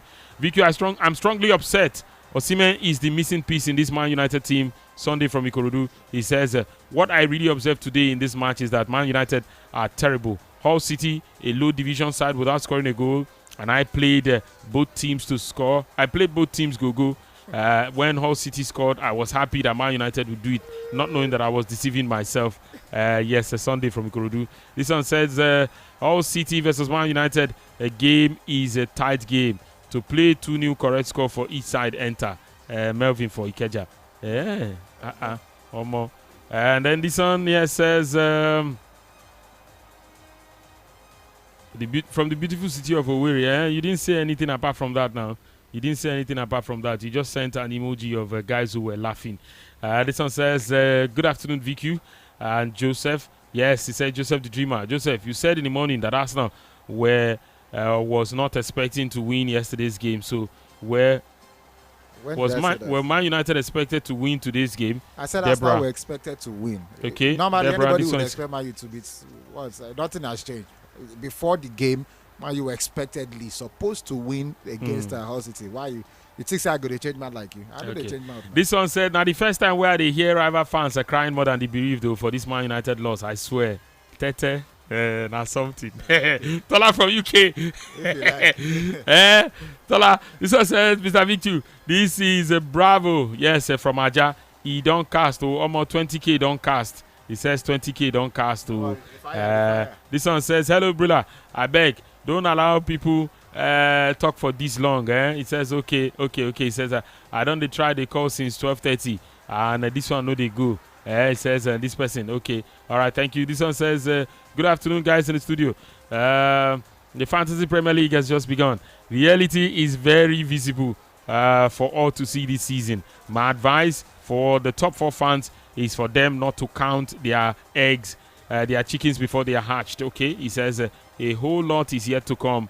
Okpara City from Alagbado. This one is coming from you this afternoon on the show. Yes, it's kicked off in a game between Ipswich and Sunderland. And yes, action, of course, has started. It's all on the way. And we're bringing it to you on the show. Good afternoon, Mr. President and Joseph. I am Juwon. A very dreadful performance from Man United, losing easily against ordinary Hull City.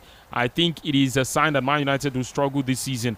Now, to come out Bruno Fernandes from my Premier League FPL ASAP. It's already looking like, the World Cup run, yes, or yes, the World Cup a poor run, or poor run of form. He could continue with them.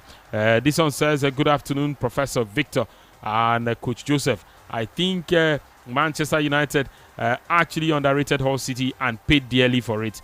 Did full percentage reaching you? Yes, he says from full percentage reaching you from Umuahia. Yes, the Abia State capital. Your name is full percentage. Ha, Omo. Okay. This one says, I beg, who they scout players for Man United? See the kind players we person scout. Baleba, Ugarte, Delete, and the Moroccan guy. Yes, you mean Mazraoui. He says, you can never win trophies with this squad. League never starts. Man, you don't they break our hearts. Mashi from Taraba. Mashi, you've actually sent another one ranting heavily where he said, good afternoon, guys.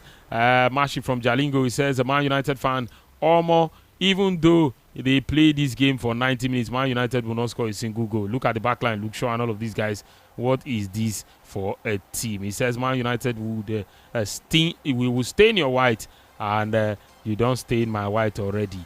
This one here says, good afternoon, Victor and the Brilla team. I would like to give credit to Hull City for coming in with everything they had in this game, and it shows that the season is going to be an exciting one. That said, there is need for football fans to be calm. Take it easy. We are only supporters. Someone coming on air to swear is not necessary. It's just the first match of the season. There's still a long way to go. We look forward to the reactions from United fans and other teams that would lose, and their fans, will lose their first game this season in subsequent matches. Have a great session in the studio, guys. Alfonso's from Eco Atlantic. Yes, this one is coming from you. And this one here says, good afternoon. Man, you don't bust my ticket. Oh, I did shock. Oh, my ticket. Oba. Okay, Oba. Sorry. This one says, Joseph, the only thing that will shine in this Man United this season is a brand on Buemo's head. Richard from Abuja. And this one says, good afternoon, VQ. He says, VQ and Joseph Kajetan. Tochukwu Kajetan from Anambra State. He said, Man United, a.k.a. 22 assist FC, cannot play matches and keep a clean sheet. Season never starts and they collect already. Very poor performance, especially from the so-called big players. Bruno's the worst of them today. This is just the beginning for them. Happy weekend, guys. Thank you for that one. Happy weekend to you too. He says, Dave from Canada says, good afternoon to you guys. He actually said morning, but of course, we're reading it here in the afternoon. Good afternoon to you guys. Let me set the alarm for 4:30 to hate watch Man United as an Arsenal fan. I thought they said if Carrick started the season, they would have won the league. Anyway, it is expected for a club that celebrates assists more than the trophy. Yes, David from Canada. This one is coming from you. Tochukwu says, Tochukwu from Berger says, I am proud of the game United played because, what type of game is that Hull City played? That is haram football. Defending with almost 8 players and depending on set pieces. He says that is haram football. They wait to make them play prime Barcelona for you because you want to see beautiful football. Look, the side you are playing against, they don't owe you beautiful football. Oh. Your team, if they can play beautifully and win, I'm sure if United had found a way into this game without playing beautifully, you will not bother. But Naso Bobby, and these things happen from time to time. But yes, action continues. Ipswich Town against the Hull City. And I can tell you for certain also, there's a game going down in the Prem. Yes, that game currently going down in the Premier League as far as this one is concerned. So yes, Ipswich Town against the Hull City. Ipswich Town against Sunderland. In that game, it is goalless. And let's go to other games. Yes, let's go to other games in the Premier League. Nottingham Forest, 5 minutes in the game against Leeds United. And Ipswich. Yes, of course, Everton also taking on the Crystal Palace. No goals recorded in that game as well as the action gets underway right here. We're still taking reactions, of course, while bringing you live updates on the games and all that has been going on right here on Football Live. Hello, good afternoon. Hello. Good afternoon. Good afternoon. Happy weekend to you, sir. Good afternoon. Happy weekend to you too.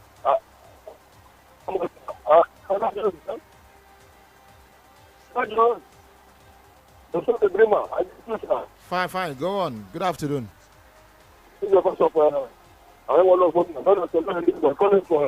Okay, go on. Okay. Be careful. To put stuff for your guys. Today, when my team, Arsenal, were playing, United fans, they were wishing us. They were wishing us people will win Arsenal, and some of them were suggesting that somebody will win the game. Be careful for the team. You are wishing on other teams. This is just the beginning. They don't need to panic. There are times. Be careful for some certain things you wish other teams. There are Manchester United, some of them. The league don't start to. Everybody should be on they are very, very alert and make sure that their team they are winning games. Not when you get the time which we reach now. Some of them will be supporting Manchester City. Some of them will join you. I'll be supporting Manchester City. The season has started. So I just wish maybe they'll get that they will come back. But it's not yet won. I believe that the Manchester United will become good. It is how will I put it? I think that there's nothing to panic. They will become good. It is not yet over. No, it's just one game. No need to panic. I believe they will carry to result. They will still get the job done. So that's my own thing. Congratulations to my own team, Arsenal. Thank you. Let me stand by. Okay, thank you so much for that one.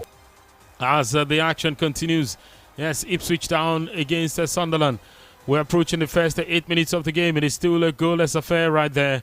And yes, I can tell you that Everton are also in action. Yes, they are also in action where they are playing against Crystal Palace. And yes, we are still taking your post-match reactions and looking at all of the things that have happened. Of course, currently going down. And yes, we're talking United because the fans are expressing how they feel about this game. Hello. Hello, Vicky. Good afternoon. Good afternoon. Yes, welcome. I'm fine, thank you. Okay. Good afternoon, Joseph. Yeah. Good afternoon. So, Joseph, your voice don't come down, Joseph. Now, after my match, your voice come down. Your voice come down. I was watching you. The only name why I give you people, my name is Gozier. I'm coming from Abuja. The only name why I give you people is Umueron. Umueron. When I'm not going to escape for this season. Just your voice calm down after this match. I was surprised you because if I want to analyze it, since 1 week now, Arsenal will kill, Man will kill Arsenal. Man will kill Arsenal. They did what is happening today. I'm waiting for them from my working place, from my studio, because the same work you're working, the same work I'm working. I'm waiting for them. But your voice don't calm down now. I was watching you. I said, wow, this boy can calm down like this. No problem. Yeah. But now I don't know. I salute you people. Okay, thank you. Thank you so much for that one. We are humans too, eh? We are humans too. Hello, good afternoon. Hello? Good afternoon. Good afternoon. Yes, welcome. This is Chibike calling from Monitor. Okay. Talking about this Man United team, I'm not a Man United fan, I'm a Chelsea fan, but they have to improve that midfield. Because Man U is a good team, quite all right. They played a good preseason, but what I saw today is not what I expect for them. You know, they have a Champions League to play, so they have to improve more on that their midfield. Thank you, sir. Okay, thank you so much for that one. Also, for of course sharing your thoughts with us. It says they have to improve on the midfield and change things. Yes, change things because he believes that all that happened today in that midfield was part of the problem, and United will have to improve on the midfield. Yes, the problems, bring them to the fore. And let's talk about what was wrong with United today. Yes, the tempo was never up to scratch. The tempo was just not good enough. I was worried about the tempo. I'll be honest with you. They tried fighting back, but it didn't tell in the intensity. You didn't feel that the amount of pressure they were putting on Hull City was going to make them crack under the pressure at some point in the game and force them to withdraw or retreat or anything of that sort, right? 090-44-089. Hello, good afternoon. Hello, good afternoon. Good afternoon to you. Yeah, Benjamin Chideberes, my name. You're welcome. I think we are discussing about what happened to Man U today. Yes, we are. The match have ended 2-0. And Arsenal won their own yesterday 3-0. And that's 3 points now. The league have started again. All the whole fans now will start to talk one thing or the other. I'm an Arsenal fan. You see, the coach that lead them today is not the coach that lead them towards the end of the season. They try to show as if maybe they are on top of the league or something like that. It's a very good coach. But I don't know whether the players want to play for that coach or not. They say some of those fans say Arsenal play Coventry City, that they are not too strong or something like that. What of Hull City? What happened to Hull City? Now, well, we're expecting to see more for this season. We're expecting to see more. So they shouldn't say it's a whether small team. There's no team that will come to Premier League that will be a small team. All of them qualify to be there. They struggle and they try to be there. So the game has started again. I'm expecting to hear from Chelsea fans also when they play their own game. Know what is going to happen. So it's 38 games or 37 games for the season. Let's see what is going to happen. I thank God for the Arsenal for getting 3 points, and they will keep on getting 3 points, getting their points. See, the end of the season, we know who is going to carry the season. Thank you. I have that question. Okay, thank you so much for that one. Of course, action as it continues right here on your Champions Star Sports Radio Real FM. And yes, games going down. Let's get back to those games and bring you further updates on them. 13 minutes played across all the centers. It is all goalless, yes, in the 3 p.m. kickoff in the Premier League. Football Live action as it continues right here. And we are definitely right at the thick of it, taking you closer to it. And yes, as it breaks anywhere, we will take you there. And every step of the way, bringing you the action. The Championship, Blackburn Rovers trail against Middlesbrough, 1-0. Hull City, Cardiff. Derby County, Cardiff, it is goalless. Wolves lead against Preston North End, 1-0. It is goalless in the game between QPR and Bolton Wanderers. Southampton already 1 goal ahead in their game against Swansea City. West Ham United against Charlton Athletic. Charlton are ahead of West Ham United already in that game, 1-0. Swansea Sheffield is goalless. Wrexham against Watford, also goalless. Action in the Championship. Right there, of course, bringing you the latest as far as action across Europe and the games are concerned. Okay, yes, you're tuned in onto your Champions now, and we are taking you closer to it every step of the way.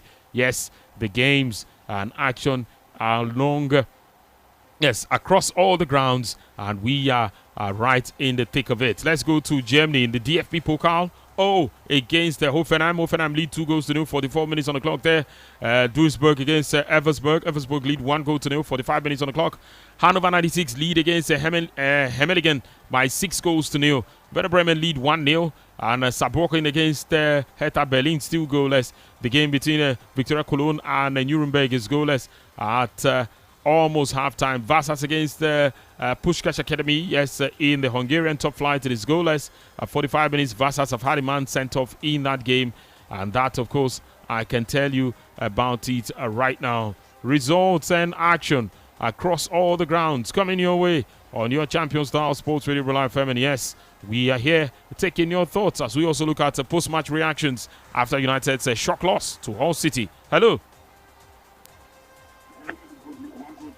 Good afternoon to you, Victor. Good afternoon. Victor, this is the voice of Charles. She comes to know as Charles Ray. You're welcome, Charles.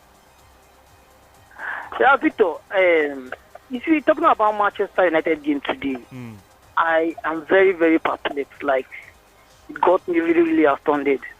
Like, what the hell would Man United lose to Hull City? Yeah, literally, I gave the game. Even on paper, Man United already won that game. But I couldn't even tell what happened. The approach, like the way they tried to enter that game, it wasn't working for them. Even when they two goes down, you know, the atmosphere wasn't igniting like United has anything to do to even get a consolation goal, let alone equalizing that goal. It was so porous for Manchester United, and if this is what they are going to play in this new season, Victor, it's going to be a do for them because they have so many competitions to play. You know that we were just playing domestic matches last season, and it really worked out for them. And you know, I must still fault the United board, because even in this transfer window, like, they were just so adamant. There was nothing really special coming from them. Even while all other clubs in the Champions League were really bustling, you know, trying to get players for their team. United were so relaxed. So it's only the coach, Amir Legon Soja, that do come out and say, don't worry, we're going to sign a player. And you see, this is where they found themselves. But I just hope that this is just one of the day they say a very bad day in office. If it should continue like this, United is going to, you know, it's not going to be a good one for them. They made some signings actually, but it's not working out. It's not working out rather. Because if you take a good look at the signings United made, what's it called? The guy from Brazil and the other guy from Belgium. They never showed in this game. So just like nothing really happened. So you take a look at José Mourinho's second spell at Chelsea. You know, he made 2 key signings, Fabregas and Diego Costa, and everything started going in his way. But this one, I don't know what to say, but it's a very bad one. I just hope we just want just the same, the bad day in office. If it continues like this, Man United, they've not started, and it's already shaking. It's going to be a bad one. Thank you very much. Okay, all right. Thank you so much for that one.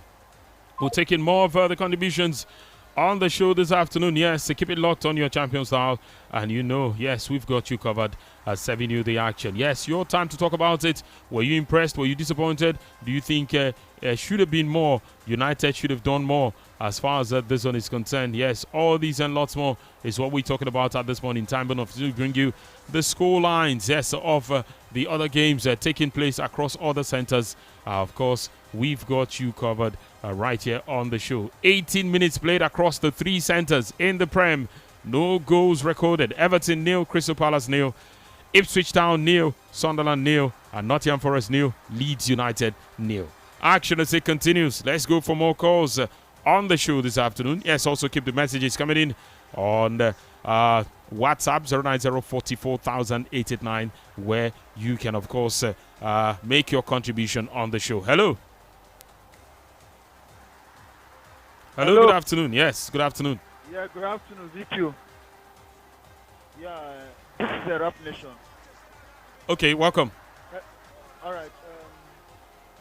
I won't be say Arsenal fans, they don't come now, they troll other people. May they remember, say the season just start to. Season just start. No be who first car, no be who first. Call police, they win case. They win the race. So when World Cup won't start, Spain their first match, we see how they take fumble. But at the end of the day, we see how far they take go. So may they just calm down. All this match that they make, may they calm down. May they not come let that turn to laughing stock in the eyes of every other football fan. This thing. That's my own. Thank you very much. Okay, thank you so much. Thank you so much for that one. And yes, of course, I mean, it gets to a point you can't control these things now when it becomes the sort of narrative where people begin to say the things they say. But yes, let's take more contributions. Hello. Good afternoon. Hello. Sorry, it's not so clear. Try again. Poor reception from there. Let's see if it will be better if you try again. Hello, good afternoon.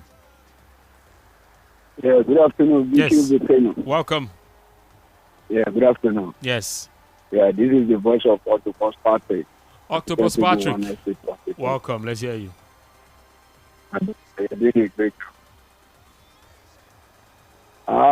You see, Manchester United fan, you see, keep quiet and see how their team can progress. Calm down. Not by tackling other. Calm down. What do you mean? Not by tackling other fans. So they should not talk because their team lost a match. They have the right to say anything. It's a banter. They are the one calling Arsenal fan. The Arsenal fan cannot retain the cup they want to challenge. They can see Arsenal have played 2 games back to back, 3-3-0. They are playing off City, they are losing 2-0. The game out they talk make Arsenal fan go sit down. Then they come and face Arsenal. They will collect. Arsenal will retain the trophy. and no, you know, get IB. Arsenal go beat them back to back. If they buy player, make them buy player well. They just start to, because they play 1 week football last season. They manage beat Arsenal second leg. They begin to make mouth say they are alive. They want to take over. They will come. We will show them what with the Arsenal. It is easy for Arsenal to stay second. In the last 4 seasons consecutively before winning the league, they are just coming now. They want to come and win it. Today, Carrick don't take a permanent job. When he was a caretaker, he was beating everybody. Now he's a good coach. Let him come and face Arteta. Then go here. When Jogoro don't start to, they never say anything. This is the beginning of. Have a wonderful celebration, Victor. Okay, thank you so much. One more. This one, you go pass my hand finally because now 2 fighting and I want to make a separate today. I no fit. But yes, let's let you know that Hull City and Ipswich against Sunderland. Yes, that game is currently on and it is goalless. Yes, Brobry had a chance, but the touch on it was too heavy before he could unleash a shot on the goalkeeper. And the goalkeeper, of course, got a hold of that. Everton against Crystal Palace. Yes, that game is also on. Everton themselves finding ways to see if they can break down their opponent and at least pick their pockets. You never know. But yes, we are still taking more of your reactions on the show this afternoon. Hello, good afternoon to you. Good afternoon. Yes, welcome. Whenever the abuse, please tell us your name. My name is Sunday. Ilepa Apagona. Any supporter that abuse Maju, they will say Arsenal. Any supporter abuse Maju, they say Arsenal. Arsenal don't be the enemy for you people. I don't know why this supporter. Everybody talk, if Liverpool talk, if Chelsea talk, Man City talk, they will say Arsenal. Arsenal is going to beat you this season. You this Maju. Yesterday now, this morning now. You know the same thing. This is the way you don't talk now. How you take different from this people? What? Excuse me. When he say Joseph, he say Arsenal win. Arsenal, but mostly all the other supporters, there's Arsenal play small team. This and this. I said this morning, say when they beat Chelsea, small team wake up from Leeds United and all this. I don't know beat Chelsea. So they are very dangerous. You cannot play with them. They will beat you. Man, you underrate them now. They beat you. So because they walk out the league, Arsenal cannot defend it. They will see here this season. Okay. All right. Thank you for that one. Babagona. Let's let you know that Ipswich Town have taken the lead. Yes, it was a well-taken goal there. And Ciso won the ball high up the pitch. They were maintaining a high line, dribbled past 2 people, and just kept it on the plate for Emerson to tap into the net. And yes, 1-0. And Ciso did all the hard work. The jersey number 10, former Strasbourg, Brighton. It was with Ipswich before. Yes. Yeah. And he's just done the job right now. Yes, went out on loan there, impressed, and they've decided to bring him back permanently. And he has given them the lead in this game. Yes, 1-0. Ipswich have taken the lead against Sunderland. Joseph, another team that secured promotion, trying to make a statement in this fixture. Yeah, almost taking Sunderland to well, not exactly the Goddard, but they've competed well so far in this game. They tried as much as possible to upset Sunderland, who, in my opinion, should probably be doing better. The fact that they've basically had answers to everything they've thrown at them. Sunderland have also had one opportunity one-on-one, and you don't want to concede those kind of chances to Brian Brobby, but they have defenders who, they do not want anything. They don't want to give anything away, and the fact is they've actually competed really nicely. And Ciso, obviously coming back to the squad, I thought there might be a little bit of struggle. McKenna he resigned from the job, despite helping them gain promotion. And I thought, okay, maybe that could scupper some of the plans they've always had. But the truth is, in this game so far, they've competed really well, and it feels as if they know they are here, and they want to try as much as possible to be here and to remain. So I think, in my opinion, they've done really well.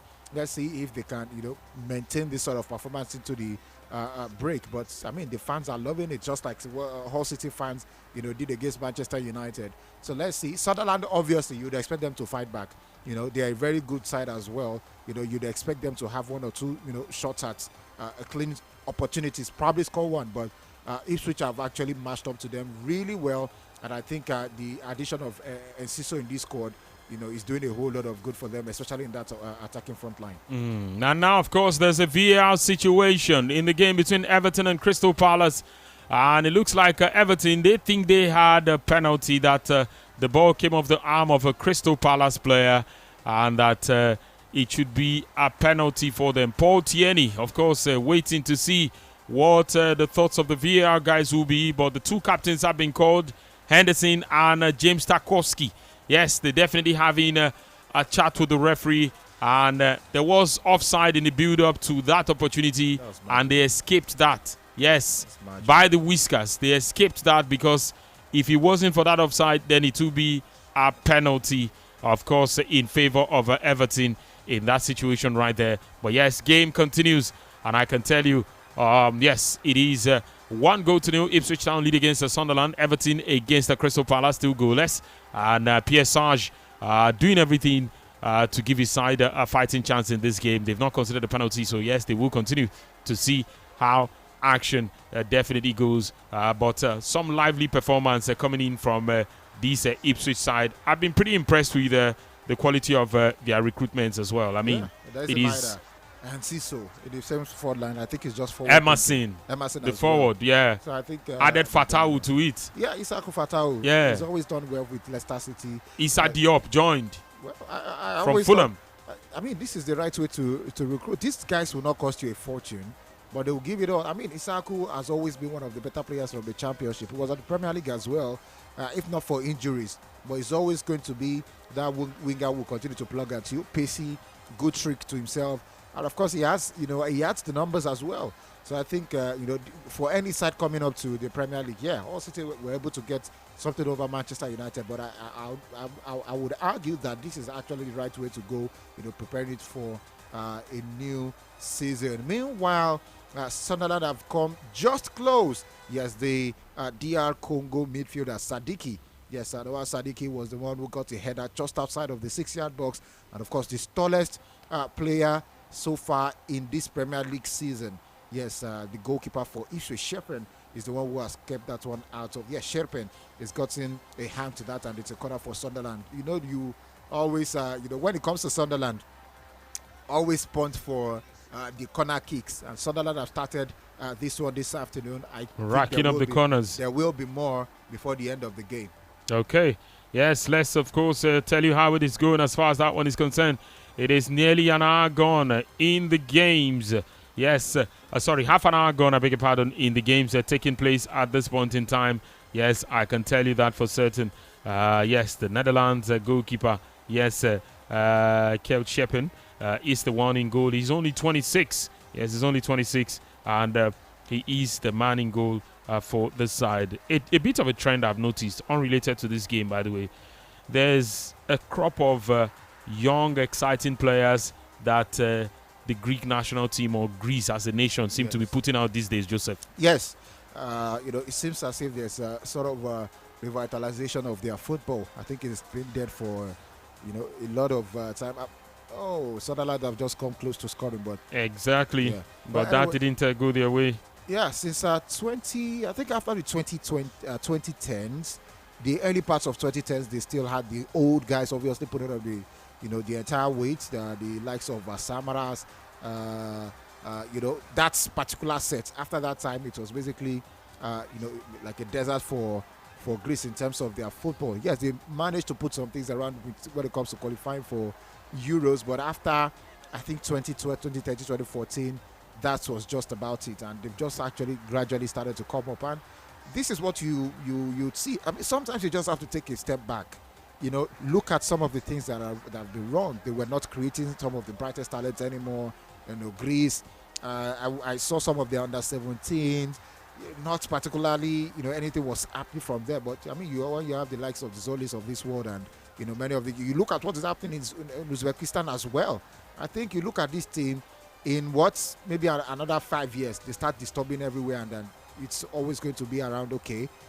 Much like we are having with Norway now. Bosnia and Herzegovina as well. Yes, I'll not be surprised when all of these nations start to maybe they've not ruled before, but when they start causing problems for the established nations, and that's how you want your football in the country to grow. But I wish them the best of luck. I think it's important that you support those who are doing the right things. Hopefully, maybe with I'm not sure if we are having a revolution now, because there's a whole lot of noise. If everything that has been happening in the last 2 or 3 weeks in Nigeria is anything to go by, if something eventually happens, obviously. I hope it moves beyond the noise, actually. Yes, because we hope so. We are usually very active when it comes to talking about these things. But if you even say, oh, yeah, what to do now, everybody go just do. For me, I don't think the conversation should end where let the guys get out of office. No, the structure should be put in place. Yes. And we have an uncommon tendency to hail what does not even exist. When we go to hail some people, say if these people come in, they go do well, and this and like they never come in. Nothing. They go come, they're not going to even do anything. They just again. I know that for the psyche of the kind of people that we are, it is so easy to please us. We are so easy to please. Just win one thing here, everybody I go just come out. Everybody I go just come out. They know the bother say again. We're a peculiar case. Like, I don't even want to consider who will be saddled with the responsibility of getting us out of this place, because there is a certain level of rewiring that we need as a people, where we should begin to see that if Spain were like us, they'll probably fire that coach after the draw against Cape Verde.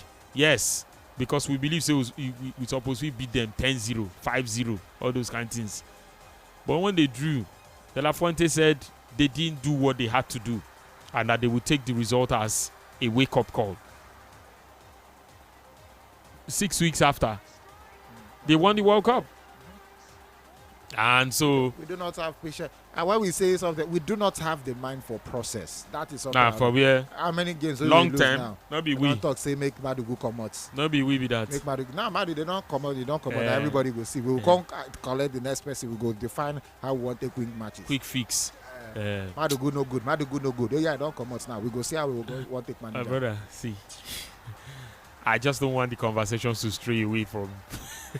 It's just crazy, because when we talk about process, we talk about structure, we talk about what we have to do, and then you don't have when it comes to the action points, you're not patient enough to want to see it through. That is never going to be progress. You will never be progressive, because you after one match you expect that. I feel like the society nowadays is becoming so robotic. People do not even understand the beauty in struggle to get something. Yes, you are not getting it right, but sometimes when you have a bit of success, you have to look at where you are coming from, and then you do not appreciate that. You feel like every little bump is enough to call it a crisis, shifting away attention from the actual crisis we are facing. So I think it's that's why sometimes I honestly feel as if we are headed to a dead end, because where we have administrative problems, we also have followership problems as well, because where you need to attack the issue, people would rather not look at that place and instead want to grab onto the low-hanging fruit. I mean, what has somebody who has proven to be successful despite knowing that? I mean, it's two-sided, because how can you go from saying this thing we are facing is administrative, everybody agreed to that, and then all of a sudden you feel like, okay, it's now technical, it's not just about what the administrative, so where is our focus? So I think the more we try to shift the focus away from the core of the thing, we would never achieve progress. Sometimes it try to make it sound as if the technical can exist independently. Yes, they say because we have the talent, so we should not prepare. We get talent. The players need to focus. See, that thing is also, that's the list of the problems. We overflog it, because in the real sense of it, we don't see it filter through. So you can have question marks about. It's like we go to talk, say Nigeria, they produce oil. We have the crude now. We have this one now. Sometimes you go see fuel scarcity. You go to wonder whether truly they produce crude for the country. So if you not a filter through, to have it is not enough. I don't see it as, I mean, I probably would not want to express it in the way that I thought I should, because that's not exactly the conversation. I could say some things that might be really strong about it, but I just think that for every level you get to, there are some things you should use in measuring whether, and you see, conversations about talent also should also be left for those who are professional enough, because at the basic level where all of us get what we believe say be talent, but by the time they grow from one level to another, we're supposed to leave that conversation for some certain people who will be professionals, because what you think is talent because the guy can do step overs and dribbles does not probably mean anything to a scout who's watching to pick him for a national team at under 17 level. The person will just be thinking, oh God, this one way you do so, how does it contribute to the team? So you go dribble, then turn, pass the ball, go house. When your team needs urgency to attack final third, you go dribble 2 people, come pass and back. I don't know if I've told you a story of a guy who were supposed to move to a North African country back in 2017, and so we met with their coach where they were training in Abuja, and we spoke with them and we did everything possible, and the coach was like, oh no, the guy is not around, that he's going to make sure that he's going to call me when the guy comes, that he traveled and that he's not available now, that when he comes we are going to have a conversation. And I said, okay, send me tapes that I can at least watch and send to the people who have asked me to make this move. And the guy sent a tape, like 2 tapes. We were watching it, and guy, I watched 2 different tapes, 12 minutes, 15 minutes. The guy no enter box past 3 times for a winger. Imagine.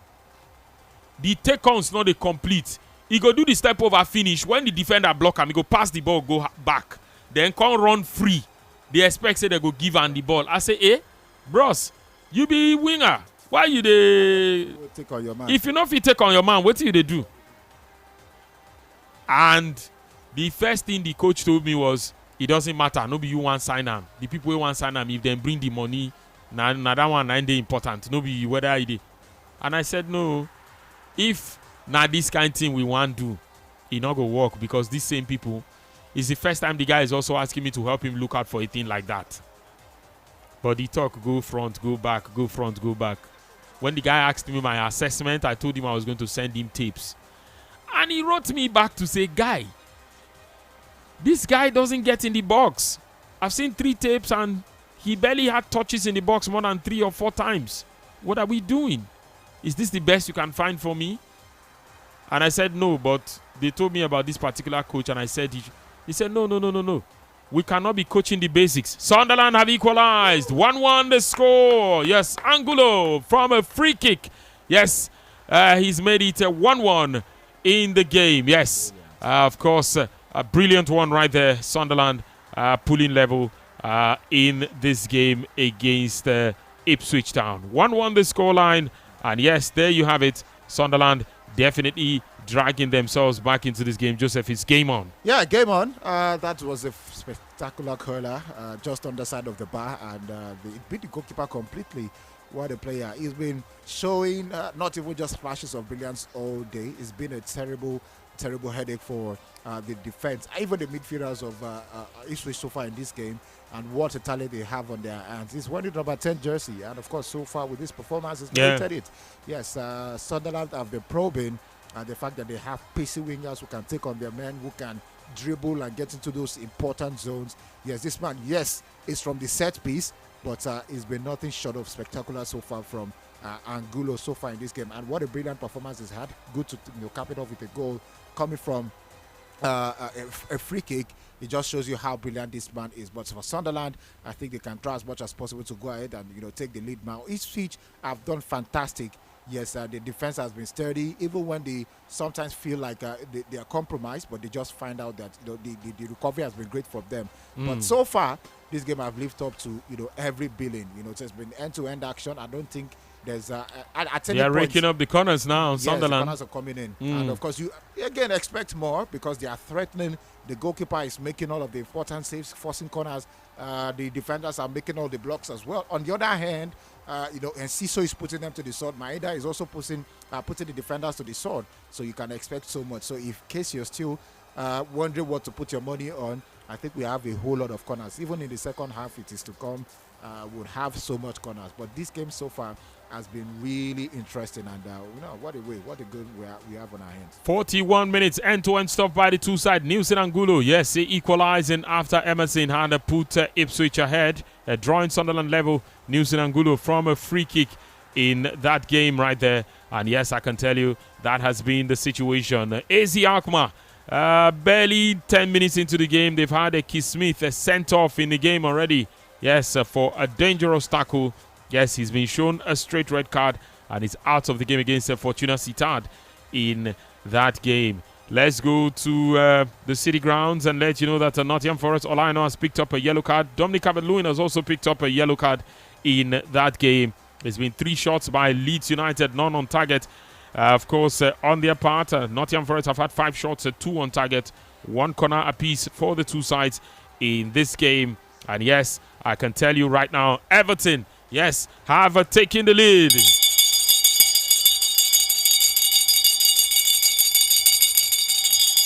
Yes, Everton Football Club have taken the lead in the game against Crystal Palace. 1-0 it is for David Moyes' side. Yes, it is Kieran Dewsbury Hall. Yes, Kieran Dewsbury Hall who has slotted past the goalkeeper to find the back of the net and put Everton ahead in the game. Yes, they have taken the lead in that game as they take on Crystal Palace right there. Almost on the stroke of halftime, 43 minutes on the clock. Everton have taken the lead. Kieran Dewsbury Hall is the man who, of course, he was onside. Inside the box from the left-hand side. He powered that past the goalkeeper to the right. And Everton have taken the lead at the Hill Dickinson. Yes, where they have taken the lead against Crystal Palace in this fixture. 1-0 it is right there. And yes, 3 goals scored in the afternoon games. Yes, the afternoon kickoffs. And I can tell you also that Ipswich are really asking all the questions. And Ciso is a live wire. I saw him for his country at the World Cup, talking about Paraguay. And he did really, really good in that competition for his side. Looks like he's continued from where he left off at that World Cup. Yeah, and the way he's applied himself, it's been the leader basically from the start for Ipswich, and it feels as if everything goes through him. The counter attacks, the attacking moves, and of course, I think he's had a fantastic game. I mean, it just shows you the quality of what we have, in terms of the depth of the play all round. Generally, it's been pretty much end to end. The most teams, by the way, incidentally, are counter-attacking teams. And you can understand why there's so much action. It's been action-packed, and I'm really particularly happy for him. The move to Chelsea did not materialize for whatever reason. That's about a year ago. But I think from that disappointment, he's picked himself up, and I feel like he's young. He's young. He has so much to. It's about 22, 23 or so. Yes, yeah, and he already captains his national team. Yeah. And I think, maybe I was not particularly sold on him, but you have continuous games like this where he's being the decider, being a major factor in those games. I think you would always, have more people on your side. And I'll be honest with you, in about another 2 years, this guy could, go on to become the next big thing, from the wings in England. Okay, let's see how that goes. Of course, David De Gea has tweeted to say it's not how it starts, it's how it ends. And so, of course, some encouragement for fans of Man United right there. The man says, not how it starts, but how it ends. And let's see how that goes. This one says, send Aston Villa £100 million. I feel bad. This is a world-class player. Yes, people, of course, already talking about the game. And yes, send money to Aston Villa and get a player in. Which player is he talking about? The new kid on the block, that striker at Aston Villa? Is that the man you're asking United to send all the money for? Maggio, that's a lot too. That's a lot, and I don't know what's going to happen. But yes, you can see that reaction is already coming in after that game today where United lost to Hull City. Yes, 2-0. Let's go for more of the contributions. Of course, on WhatsApp. We have them coming through. Yes, this one says, VQ and Joseph, good afternoon. Kari Kunte take United out of the woods. More disappointment awaits United this season. Awia from Ikorodu. Let's take this one. This one says, match never start, man. You don't do relegation zone. Or Diego Henry from Maryland. This one says, good afternoon, Brilla. Man, you messed up. Liverpool will still beat them 7-0. One quotes Yoma from Isukwato in Abia State. This one here says, good afternoon, guys in the studio. Ada Kefas, yes, Ada Kefas from Coca Junction in Asaba. He says, it's a shame to my dear club, Man United. Kai, my 5K. This one says, good afternoon. I can't stop laughing. He actually predicted 2-0. That's a Kokobioko guy. Okay, all right. Let's take this on. This one says, congratulations to Hull City for beating Man United 2-0 in their first Premier League match. Yes, Man United lost so successfully. Javi Ecstasy from Onitsha. This one is coming from you. And this one here says, good afternoon. Talking about what went wrong today in the game, I think United lacked quality in the defense, midfield, and also the forward line. That's the entire team. Be that now. He says the only place they have improved is the goalkeeping position. Thank you guys for the update so far. Engineer Dasco from Onitsha. This one is coming from you. Thank you. Haji from Kwale in Delta State. He says, I greet you guys in the studio. Man United are back on it again. Please help me with the league standings. I want to check something. You don't start to. This one says, good afternoon, VQ and Joseph Francis de Macheda. He says, Man United, Newcastle United first son. Man United suffered a shock loss defeat to Hull City in the Premier League opening match, exposing early frailties in Michael Carrick's reshuffled side despite new debuts for Yuri Tillemans and Andre Santos. Aiden Heaven was at Mossoud for the opener, and Harry Maguire faced a tough return to his former club. Lack of a cutting edge, Bruno Fernandes tried to create, but the attacker lacked a punch with key names like Benjamin Sesko left on the bench initially in the game. I've seen a video making the rounds where Maguire was holding on to, was it Mazraoui? He was holding Mazraoui when that corner came in from which Emi Ajayi scored.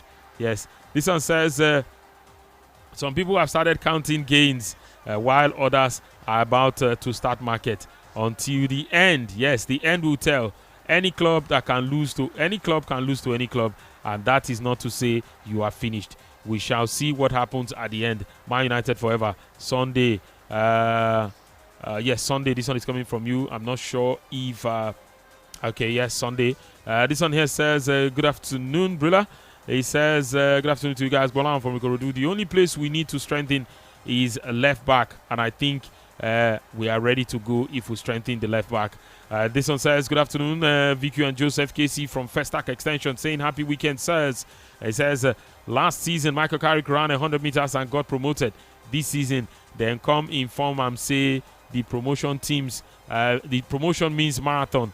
Yes, he says, now this result we witnessed together today. So, yes, now the result we witnessed together today. So, he says, Baba, energy now for 100 meters. Yes, Baba, energy now for 100 meters. Most likely, they will crash out almost immediately from the Champions League, FA Cup, and Carabao Cup so they can focus on the 100 meters race. A blessed day ahead, guys. Thank you. This one says, did Awoni play against Arsenal? Yes, he played. He played yesterday. Had a few minutes in that game. This one says, good afternoon, guys. Why don't I like this Man United playing an early kickoff match? We don't do well in early kickoffs. My name is Peter. Okay, well, you never know. Maybe the early kickoff, of course, could be a thing, but I don't think you can control the fixtures 100% and tell when you would play and when you should play and fix all the matches yourself. In fact, this season, Chelsea are going to be playing more of their matches on Mondays. That's because, they know they travel. They know they travel, so... That's the way they're traveling now pre-season. Okay. Let's take a break at this point in time. Yes, it's been a long, long one. But yes, of course, I can bring you the results of the games at this point. Let's let you know that at halftime, yes, it is Everton who lead by 1-0 in their game against Crystal Palace. Everton 1, Crystal Palace 0. And yes, I can tell you, Ipswich Town against Sunderland, it is 1-1 in that game. And at halftime, of course, Nottingham Forest, though having a chunk of the possession and creating a lot of problems for the opponents, they are yet to break the deadlock in that game. It stays goalless at halftime. We'll be back with more after this time out. Stay with us. Football Live continues. And yes, live action across all the grounds when we get back in here. Stay with us.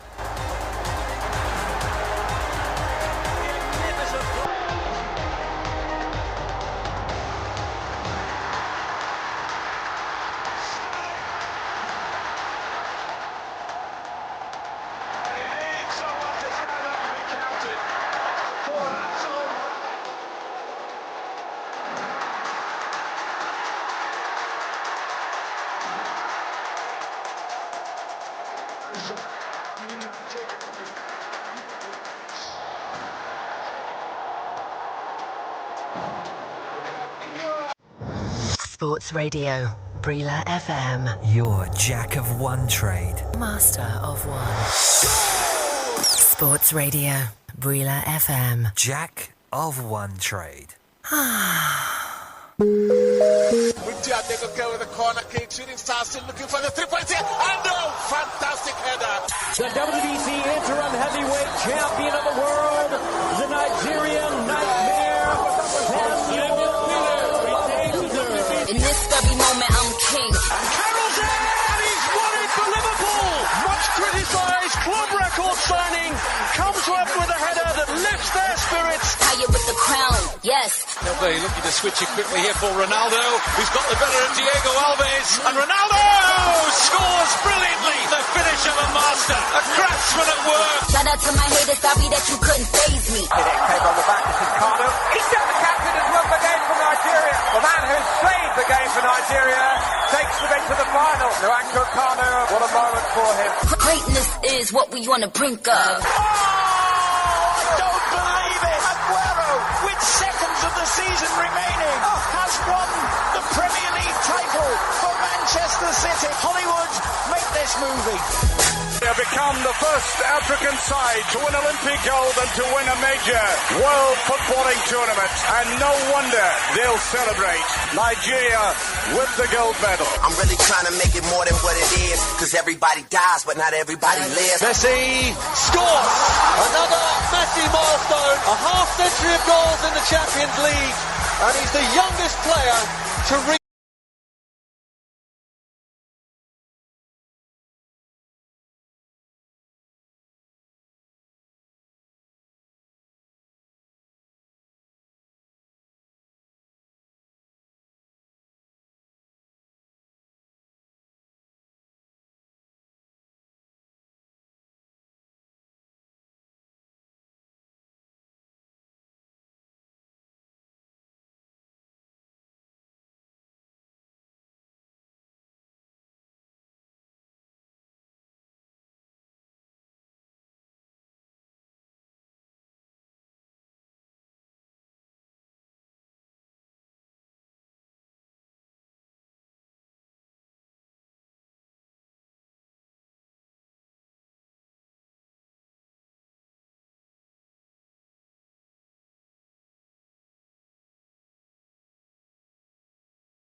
Brilla Media, the home of champions, the voice of the fans. United we stand, together we win.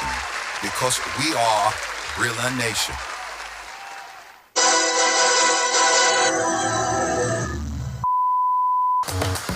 Breaking news straight to your phone. Brilla Media is now on WhatsApp. Follow our official WhatsApp channel for the latest sports news, talking points, live updates, and in-depth coverage of sports events in Nigeria and around the world.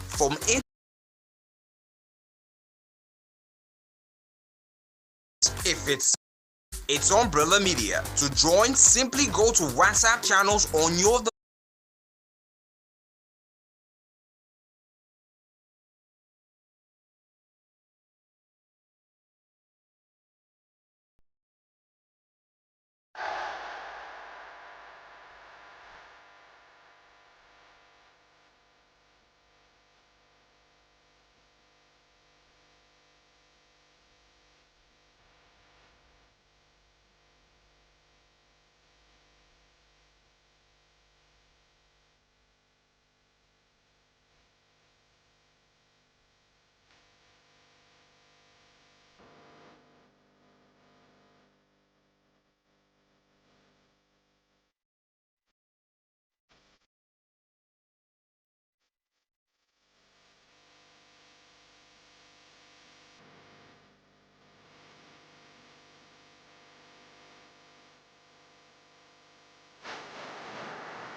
Around the world of football, we go local, we go international. Thank you very much, Tony. Welcome to our new edition of Football Lives from London.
all live, and yes, we can take you right into it and serve you all that is coming through as far as the games are concerned. Yes, Ipswich against Sunderland, 1-1 it was at halftime, and yes, it has continued in that same manner. Yes, it has continued along that same trajectory. Of course, let's let you know that Everton lead at halftime, 1-0. Second half is yet to get started. Well, yes, the guys are out and warming up to get started, and proceedings will soon kick off right there on Maisie side. Nottingham Forest against Leeds United is still goalless. Yes, 2 minutes into the second 45. And AZ Alkmaar, of course, had a player sent off. Fortuna Sittard actually had a player sent off in that game against AZ. And so far, of course, there's been no goals. Yes, a difficult fixture. It has been, it was a tackle against Keith Smith. Yes, he runs onto a loose pass, but he was brought down by Matisse Betterhorst in that game. Yes, Romney Betterhorst brought him down, and the referee had no option but to point to the spot.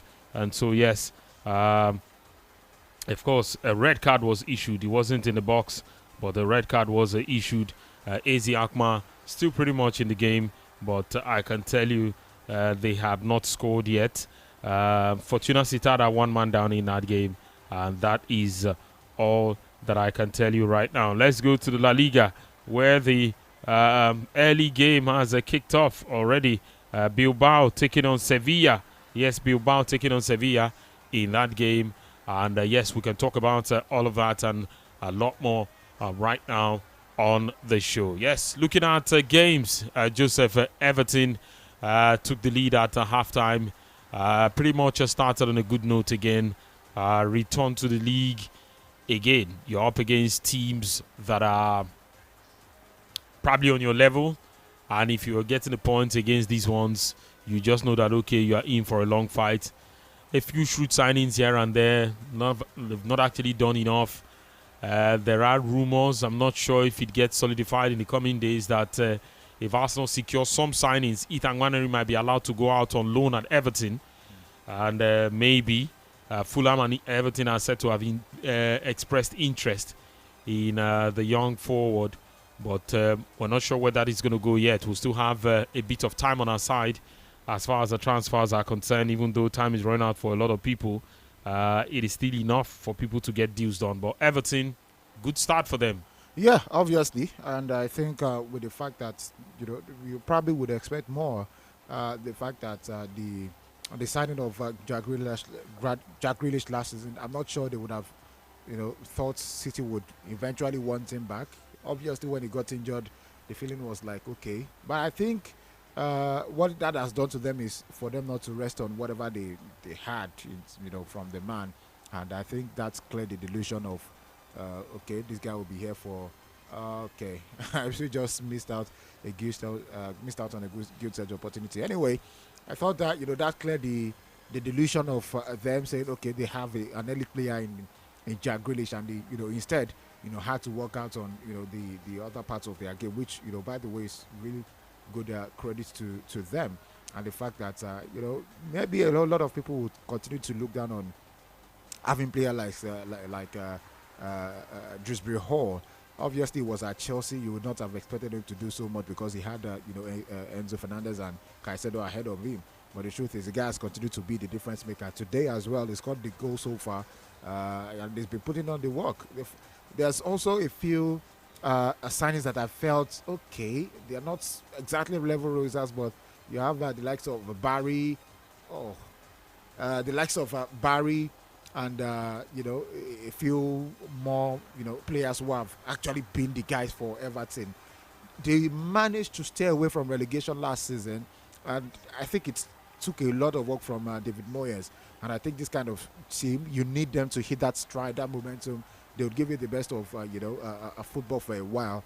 You're not expecting them to hit the ground running to say, okay, yeah, they are probably going to go for a top 4 finish or even Europa League. But the truth is, they will always continue to push. And maybe the next level is to get to that point where you feel like, okay, they have an active stake, in the fight for European places. You have Nathan Nwaneri, you've got Leman Diaye.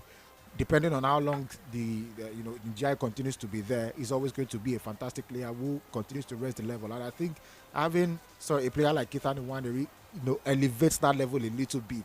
They are not going to be competing for Premier League status, but something much more than that. And I think it's eventually helps in the reputation of the club, altogether. And I think, with what David Moyes has been doing so far, maybe not an easy job. Those kind of jobs, you have to roll up your sleeves to work extremely hard. Get your hands dirty, and somehow find a footing. Get them to hit that stride. And when they do so, you're certainly going to enjoy the rewards of such a hard work that you have done, David Moyes. And I think, in my opinion, they have a good foundation for that. Let's see if they will be able to upgrade or elevate on what they had last season. They struggled a bit, but after they got to the Hill Dickinson Stadium, I think the entire mentality of the team it went up, and they had better psychology. It felt as if, in as much as we are at home, we'll make it difficult for you, and we even get 3 points off of the big teams, and they were able to do that for a number of games. So hopefully they're able to get it right this season, and get something better for themselves than they had last season. Meanwhile, Sunderland have come close to scoring, and again the defense of Ipswich has been really spectacular. Diop has been a mammoth in that defense. It's been cut out about twice, but they continue to do the good work, especially making sure that they keep themselves tidy from that 18-yard area, not allowing Sunderland to have so much on the ball. It continues to be an exciting game. Let's see if we have a goal or two in the next couple of minutes, because it feels as if the way they have played so far end to end, we'll have a goal soon. But this game has been particularly entertaining. Let's hope that we have a goal in the next couple of minutes. It will help both teams. Okay, let's see how that goes. Of course, if the goals will be coming in, and if that could turn the game on its head or flip things. But I can tell you, Ipswich definitely asking the right questions. They are definitely asking all the right questions, end-to-end stuff. And it gets really exciting, in all honesty. I mean, these are the kind of games you want to see from teams that you say are mid-table, and they are giving it a big fight. What we've seen from Enciso and the other guys, had Granit Xhaka on his backside, twist and turn past the other defender and missed a chance by the Whiskers, and then went for the gilt edge opportunity there from a tight angle, was just unable to re-good pass and put it into the back of the net. But what a game he's having. This gives me a hope for the future. I mean, nowadays we have wingers who can't do the basics of what wingers are known to do. And here is Enciso, I think he just... In this situation, even playing as a 10. Yes. Drifts out wide, the back, getting the ball from the back, defending really well as well. Wow. I probably think, Chelsea were not able to get him at that point in time. If they see this kind of tapes and they continue in this trajectory, they've lost a player. They've lost a player, Chelsea. Okay, let's get right into it. Of course, more contributions are coming in. And early in the game, 13 minutes on the clock, Athletic Bilbao already had a player sent off. Yes, it is early showers for Athletic Bilbao player. Yes, who has been shown a red card. Yes, Bechiche. Yes, it's been shown. Yuri Bechiche has been shown a red card, and he walks off in this game against Sevilla. They are the home side, but a player getting sent off early in the game, I'm not sure this was part of the script, Joseph. Well, it just doubles the work they have to do. Although, I would not say it's an easy excuse for them to lose, but I mean, it just makes the work easier. But I don't expect them to still go ahead to lose by a crazy margin. I don't think they will lose, as a matter of fact. But let's see. It just makes the work easier. I mean, hard for them. Let's see if they are able to at least get something. Sometimes you get a red card doesn't automatically mean you're losing the game. Sometimes you just need to get one goal and clear yourself off the feeling of having to work too much, because at that point in time you are just trying to protect the lead. I think it gets easier when you're up 1-0 or even 2-0. But now that it's 0-0, I think you've set themselves up. But again, they can work out to get one goal, and let's see if they'll be able to consolidate on that. Okay, let's see how that goes. But yes, I can tell you, Everton have doubled their lead. 2-0. Tieno Barry with a header. Mr. Barry. Beautiful header. Yes, from that cross into the box. and he rose high up there. Yes, to power it past Henderson. Yes, to double the lead for Everton. And yes, what a start. Yes, what a start to the season for Everton. And for Teno Barry, who of course came in as a backup for Beto, and now he gets the nod ahead of Beto. What a good start for the young man. And that's what the squad, good depth does for, teams like Everton. Exactly. No guy would you say is outshining each other, and the fact that Teno Barry, he comes in, does his work. Beto scores the most important goals as well. And, it's just good. It's just good. I think, for whatever they are trying to achieve, sometimes you don't need all of the superstars. Yes, Grealish came in last season. He had a fantastic beginning to, a career in Everton. But overall, they had to dig in deep to ensure that, they make up for, some of the what you would have, added to the team when it was away. And now, it's not to say maybe that's how they will continue until the end of the season. Remember that Crystal Palace have a new manager, and they're also going through not a really good time. They've lost players, and they have owners who have not exactly invested properly. Yes, buying players doesn't mean you've invested the right way. Sometimes you spend money, but you don't invest the correct way, and that's why I think they are going to suffer. They've not been able to get replacement for the likes of Maxence Lacroix and a few other guys. There's talks about Philippe Mateta is grumbling. It's not a happy figure there, and there's so much mess in that Crystal Palace that I feel like having to lose to an Everton side at this point in time is maybe not even that terrible for them. I think they are going to have it very bad this season, but maybe they can just turn it around through luck or whatever source. But the fact is, again, Everton are doing the good work, and I think they would have it better than they had last season. Okay, would they have it better than they did last season? Joseph believes that could be the case for Everton Football Club. But yes, of the 3 p.m. kickoffs, Nottingham Forest against Leeds United, yet to offer us anything in terms of goals. But we've seen 2 goals already in the Everton game against Crystal Palace as they lead by 2-0. And yes, 1-1 in the game between Ipswich and Sunderland, which of course has burst into life. Sevilla have taken the lead already. Yes, they have. They lead 1-0 against Bilbao. Yes, Sevilla have taken the lead already in the game against Bilbao. And I can tell you that, yes, Unai Simon sent the wrong way in this case. And, of course, 1-0. Sevilla are in front in that game. Yes, action as it continues right here. And we are definitely at the thick of it, taking you closer to it on the show today as it continues right here on your Champions Dial. Yes, we're still taking post-match reactions. And yes, that the game has come and gone. But yes, we're still looking at how it turned out today for United and some of the games we are already seeing. Yes, there will be games. Of course, other teams are yet to play. Yes, we'll take you all of that. This time tomorrow, we'll be warming up for Newcastle's kickoff at home against Liverpool. Yes, we should be warming up for that game this time tomorrow, and then we'll see how it all comes through and what the teams will be able to do. Yes, we'll wait until Monday. 8 p.m. when Chelsea, will be in action. And Chelsea on Monday, yes, they will take on that side, Yes, they will be up against Fulham in an all-London affair. Yes, Chelsea will take on Fulham Football Club, and we'll see just how it goes and what the outcome of that game will be. Stay with us. Yes, action as it continues right here on your Champions Dial. 090-44,889, 090-41,889. Well, the loss has come and gone. But yes, everyone is talking about the lessons that can be learned from these now. Okay. In terms of the owners, in what areas should they back Michael Carrick right now? Because even though Baleba is done, 70 million total package, we're still looking at the fact that if the reports about his injuries are anything to go by, he will not still be available until October.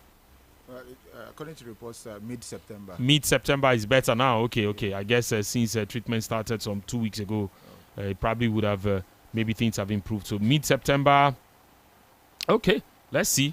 That's still fair enough. Okay, hello. Hello, good afternoon. Good afternoon. Good afternoon to you. Emeka dey call. Emeka, welcome. Good. Work is fine. Yeah, good one for all people. Understand? You know, easy. Some championship to come beat the whole Red Devil. You know, easy. So my advice to Michael Carrick, all those people inside saying a player, those people no be player. Say they hear me. Now my advice I want to give her, may tell those man you go, make they bring money come outside before deadline go, before transfer go finish. Because this is what I want to say. Every man you play, if they use this leg, don't be this leg where cow go use go Omar here because Omar has TD pass. Understand? So to do well, and not saying that they go still play Champions League, they go still play the many trophies waiting for England. So not be this leg. Let them go sign players. See that means nothing they there. That means now 0/1. Nothing they there. Because you cannot tell me say you try last season, this is not league doctor, just they lose for your hospital where they from Champions League come be 2-0. You know good. So for my advice, may wake up. As the team don't clear for eye today now. May you know say in there work to do. Enough work to do for that man. Thank you. Okay, thank you so much for that one. It says a lot of work to be done, and this is just the beginning. United have got a whole lot to do. 6 minutes in, yes, the game between Lens and Auxerre is also up and running. Yes, Lens against Auxerre.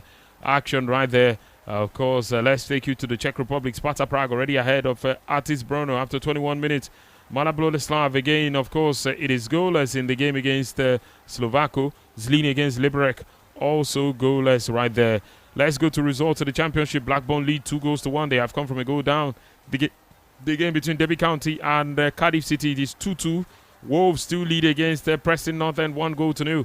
QPR against Bolton Wanderers is goalless. Stoke City have drawn against Nottingham Forest. Against Southampton, it is 1-1 in that game. Swansea City against Sheffield United, goalless. Shouting Athletic beat. Yes, they still lead against West Ham United, 2-0. Wrexham, it is 1-1 in their game against Watford. Of course, in that fixture right there. And I can tell you all that is going on as far as the games are concerned. Of course, let's let you know that that's all she's written so far as far as these fixtures are concerned. If we go to the championship where West Ham United are currently losing at home, I can tell you that Arthur Okonkwo is in goal and is the highest ranked player for Charlton Athletic. He's the highest ranked player for Charlton Athletic in that game, ranked 7.4. He only joined them this week on loan, and so far, yes, he's been doing a very good job for them as far as this one is concerned. Of course, goalkeeper saves, he's made 4 of those already in this game. He's made 4 goalkeeper saves, and now you know why he is rated a 7.4 as far as this fixture is concerned. Joseph, a bit of a wide smile on your face because Ipswich are raising questions and are doing a lot to give themselves some sort of advantage in this game. Yes, they've done really well. Ipswich, Abdul Fattah Isaku, obviously doing well. I think they've been too much for the Sunderland defense to handle. He got himself 2 men up against him trying to win the ball, and he skillfully got past them, releasing the ball, just as he got into the inside the 18-yard area, released the ball back, for a reverse pass, but it was met with legs of a Sunderland defender, and it's out for a corner. Ipswich have a corner, and nothing has come off of that one. The defense can do well to cover for that, but yeah. Again, it's been really positive from Ipswich, also positive from Sunderland. It's been more than a good watch. Okay, more than a good watch. Of course, the thoughts of Joseph Obichason on the show this afternoon. Football Live, and yes, live action all across the grounds coming your way on the show today. And yes, we are definitely taking you there. Anywhere it breaks, anywhere it matters, that's where we are. In the thick of it, bringing you all of it as far as action is concerned. And the Crystal Palace have introduced Strand Larsen. Yes, he has come on in this game right now. 2 forwards, actually. Guesson has also been introduced as far as this one is concerned. And yes, they will be looking to claw their way back into this game where Everton definitely holds sway. But 2 quick changes there, especially in the forward line. Guesson comes in for McNeil. Mateta also comes off for Larsen. And I can tell you, Kalaili, yes, has come on to replace Daniel Munoz. Jeremy Pino, yes, also, of course, comes onto the pitch, replacing Eddie Nketiah in this game as they look to fight their way back in. Chuba Akpom has been introduced, himself and Mark 8 here. Yes, they've been introduced for Ipswich Town as they are searching for it. Gary O'Neill, yes, he goes about his business. Very quiet guy, doesn't talk too much. He's just trying to do his thing. And right now in this game, it is 1-1. McAteer replaces Fatau, and Emerson, of course, comes off for Chuba Akpom, who, of course, will be hoping to give his side some sort of advantage in this game. I won't forget the season. He was top scorer in the championship. And, yes, he played under Michael Carrick that season at Middlesbrough. I think he did about 29 goals that season. Okay, he did about, I think in all competitions, 29. But, yes, of course, Chuba Akpom is 30 now. And I think his age mate with Alex Iwobi, so he should be 30 now, of course. But, yes, 66 minutes going on 67. It is 1-1 in that game. Ipswich against Sunderland. And Everton still hold sway where they lead by 2-0. And yes, in that game, Jordan Pickford turning a sweeper keeper, even running out of his own box and putting it behind the other goalkeeper before Mr. Barry could get there. But let's let you know that Lons have a penalty. Yes, Lons have a penalty. If they convert, they take the lead. Lons have a penalty. Joseph, activities have actually gone quiet in the game between Nottingham Forest and Leeds United. I thought it was also going to serve us a lot of end-to-end stuff as far as this fixture is concerned. Knowing Glasner and what he's been able to do, Chris Wood has been introduced. Cunha picks up a yellow card. Olaino picks up a yellow card. Dominic Calvert-Lewin picks up a yellow card. Harry Wilson's goal has been chalked off. Noah Okafor has come on to replace Harry Wilson in this game. When it was 5 shots, they had 2 on target. Now it is 10 shots, it's still 2 on target. 4 shots, it was 3 shots, it was 1 on target. Now it is 8 shots, still 1 on target. 1 corner kick apiece. In this game, it is not lived up to the expectation. Cautious approach by the 2 coaches, you think? For Daniel Falker, I think is a man who he tries to win games, and most times it just would not happen. And Glasner does too. Glasner as well. But you also understand that Glasner more than every other time will try as much as possible to not to concede. It's first of all defensive. Try not to concede. If you can't win, do not lose. Has been the mantra for for him. And obviously, probably you'll be expecting Daniel Farker's team, Leeds United, to also Nottingham Forest are well known for this turkey defense and trying as much as possible physicality in there on the chokehold. I think that's the reason why we are yet to see a goal. But I mean, that would not also that will not take away from the fact that these guys have really good attackers. Wilson coming on from Fulham, I didn't see that coming, but I thought it makes the Leeds United forward line sharper. Maybe if they had the likes of Dan James also fit. They've also lost Gellat and a few other guys in there as well. But overall, I do not expect that they will be lacking in front of goal for also Dominic Calvert-Lewin. But the truth again is that when you play against any of Oliver Glasner's team, you get frustrated. And of course, you have Nottingham Forest, preferring defensive solidity much more than anything. So I would understand why we've had. It's not for the worth of not trying, it's not for the lack of trying. But the fact is, again, both teams employ their different tactics. Just first of all, make sure you do not concede goals, and that's the reason why it's been like that. Okay, of course, we're looking at it. Lons have taken the lead from the penalty spot, 1-0. Yes, they lead against Auxerre in that game right there. And yes, I can tell you definitely it is looking really, really good. Let's go to the phone lines and take more reactions. Hello. Hello, good afternoon. Afternoon, sir. Good afternoon to you, yes. Hello, sir. Yes, good afternoon.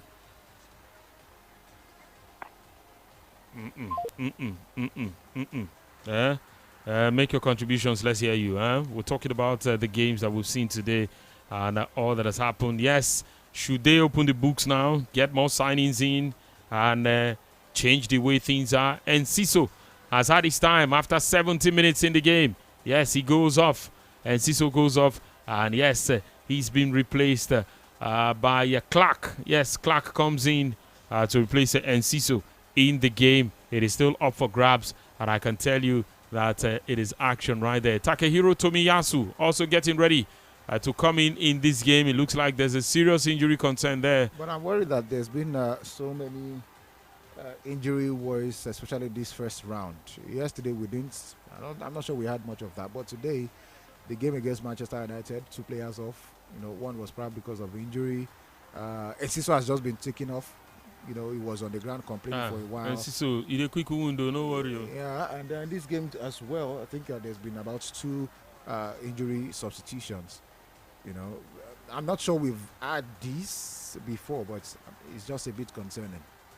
Okay, bit of a concern there. Joseph, of course, his thoughts as far as this fixture is concerned. And he says, yes, something, raising a concern about the injuries again. These games, then plenty. Hello.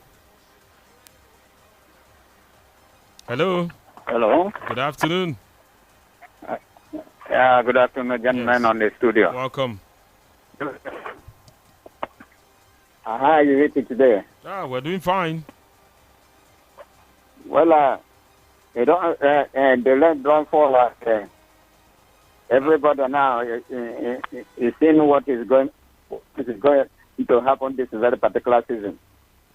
What's your name, please? Tell us your name, please. Hello? Tell us your name.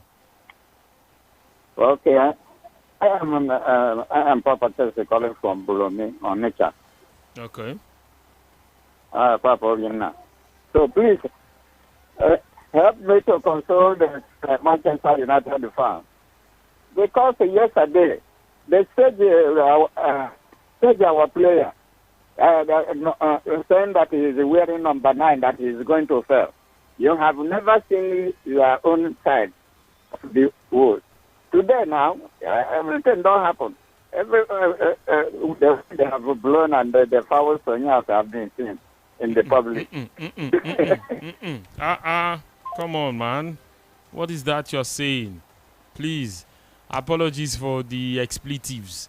You didn't have to say it that way.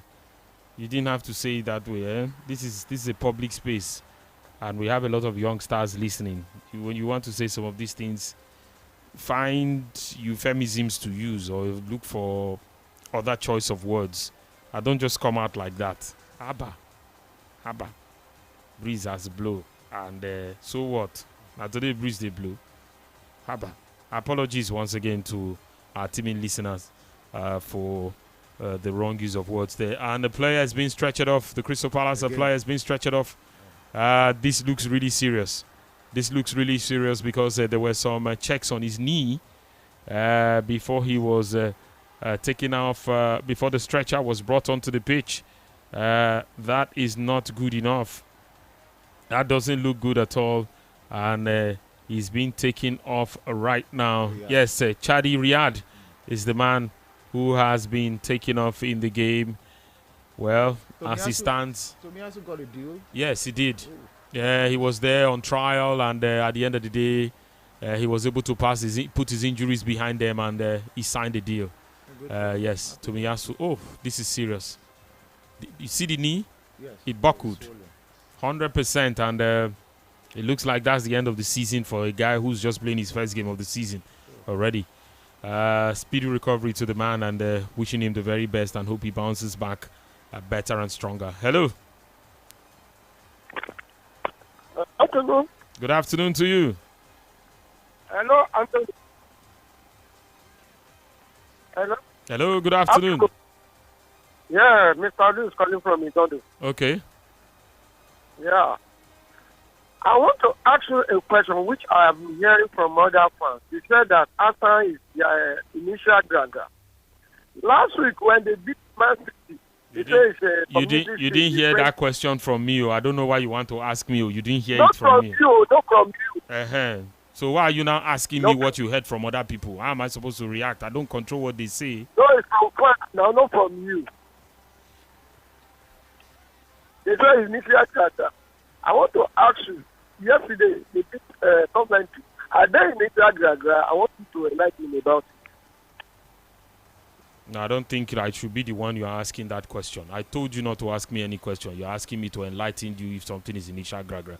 You cannot tell if something is initial gragra or if it is this thing. They wait for me because na me blow the match. Na me be referee. All these things when they bring this year, I ready for now. Not be me be referee. Oh. Not be say something go happen another place. You can't tell me so make I explain now. Not be me. Oh. Hello. Hello? Yes, good evening. Good evening. Yes, welcome. This is Bosco calling from Okay, go on. Are you hearing me? Yes, I can hear you. Yeah. I want to know when Barcelona will play their match. Is it tomorrow or next tomorrow? I will check that and let you know. Okay, thank you. Thank you. Thank you so much for that one. Of course, as soon as I'm sure, I would let you know, yes, if they would play, when they will play. And yes, we'll get back to that one on the show. Yes, Crystal Palace, they have to find a response one way or the other. Daichi Kamada is on the pitch, and yes, his countryman is also there, Takehiro Tomiyasu. Hetate, okay, Hetate is for Ipswich. Yes, it's for Ipswich, and you have them right there doing all the things they do. But again, the way they are overloading the half, they are just opening the space for the Everton guys to attack them as much as possible. And that's what we have seen from this Everton side so far in the game. Yes, action as it continues, and we can definitely tell you that it is 1-1 in that game between Ipswich and Sunderland, and Everton lead 2-0 against Crystal Palace. Yes, Crystal Palace, and that is the nature of the game. Joseph, you want to take us to the starts in terms of what we've seen from this Ipswich and Sunderland side? Because it looks like the fire we saw earlier has cooled off a little. What could be the problem? Well, I do not think it's exactly cooled as much. Yes, there's a little bit of there's a bit of a drop in how intensity. Yeah, because I mean, Enciso is out, is injured, so he's out, and you would understand. But at one point, we had both sides having 19 touches in the opposition box.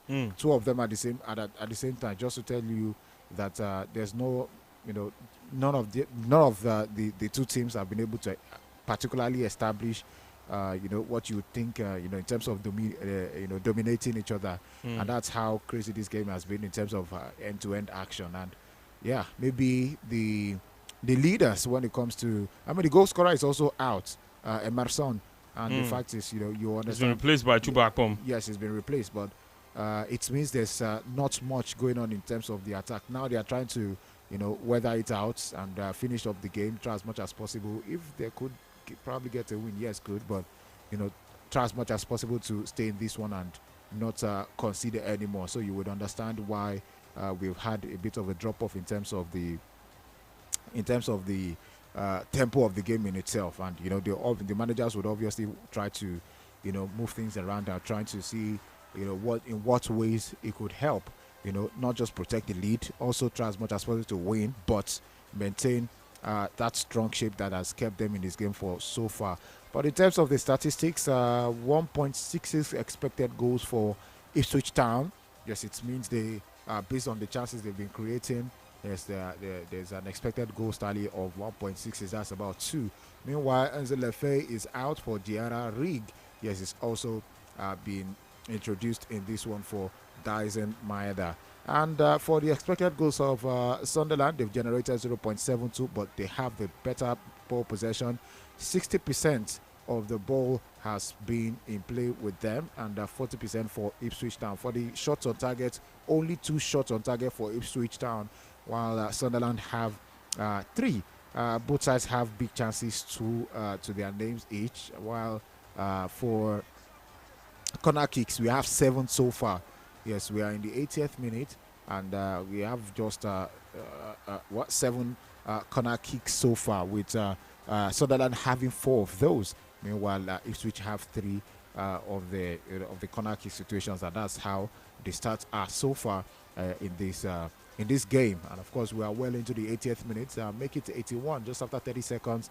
The referee, yes, would be looking at how many minutes to add, because at that point in time it would have been 9 minutes, to the end of the game. But there's not been so much stoppages, so maybe we'll have something around 4 or 5 minutes at most, for this game. But it's been really entertaining so far. What has been happening to? Well, we talked about it already. Nottingham Forest against Leeds United. Not a lot going on right there, and probably just play not to lose, like you said, of Glasner and his guys. And what we have seen so far in the game. Yes, and Nets have been introduced to replace Olaino. Schlager has also come on in to replace James McAtee in that game. But yes, I can tell you it is going on right now. 82 minutes. Nottingham Forest against Leeds United. It is still a goalless affair. And yes, would soon, of course, take you closer to the action, because we know that come 5:30 this evening, yes, there's another big game. Yes, another big game, and that would see Brentford welcome Tottenham Hotspur. Yes, Brentford against Tottenham Hotspur in that fixture, and we'll see how it goes. Hello. Hello. Good afternoon. Hello. Good afternoon. Welcome. I know you're annoyed this afternoon. What happened? There's still Papa Veteran Blues. I'm talking to you from Onitsha.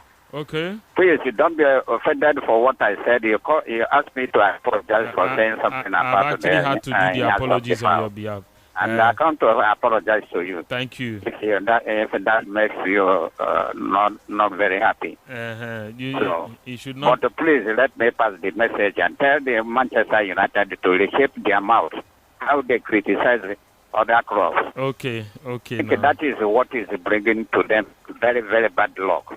In every season, they will not progress because they don't want other club to progress. So. Okay, thank you so much. I appreciate that. I appreciate that. Thank you. You've actually called before you made your contribution, and allow others to just have their own thoughts on the show this evening. Yes, let's take your thoughts. 090-44,889, 090-41,889. Yes, the numbers to call, and let's get the action right on the way as we take you, right into it where it is going down. And yes, it does continue. And let's go there. Hello.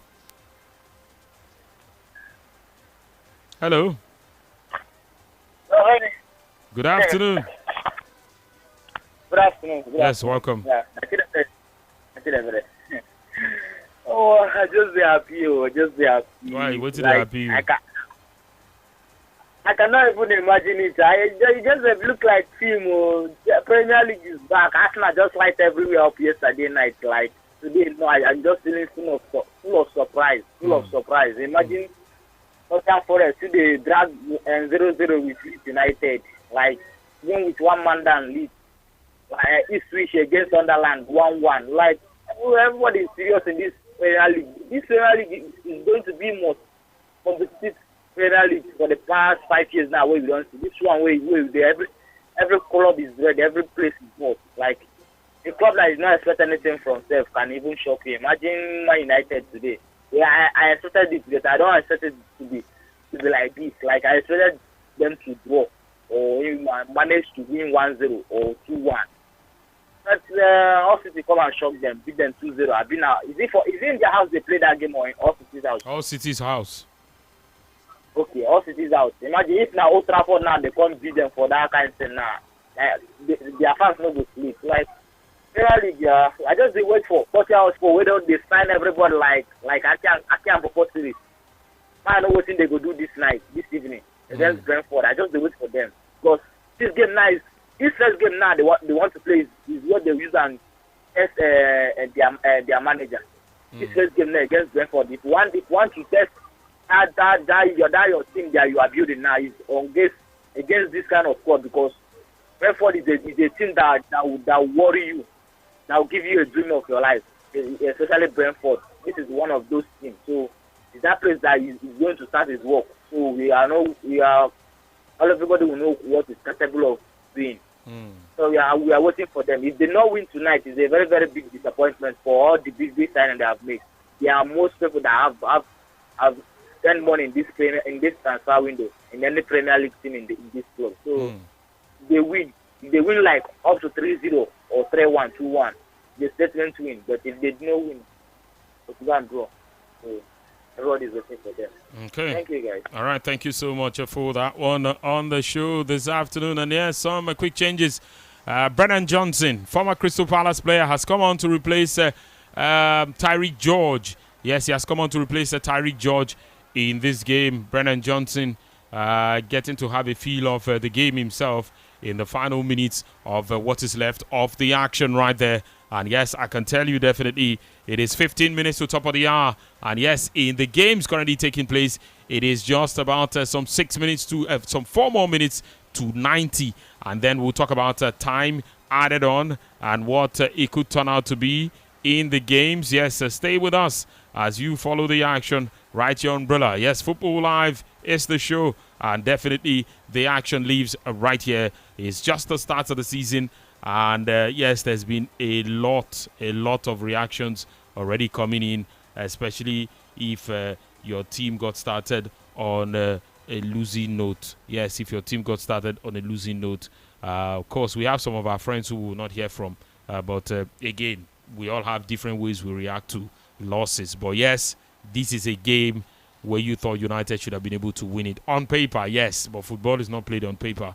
And we pretty much highlighted a lot of the things today, Joseph and I, looking at the start of the game, how teams like that will want to grow into the game, how they compensate for intensity with what they lack technically and in terms of the quality.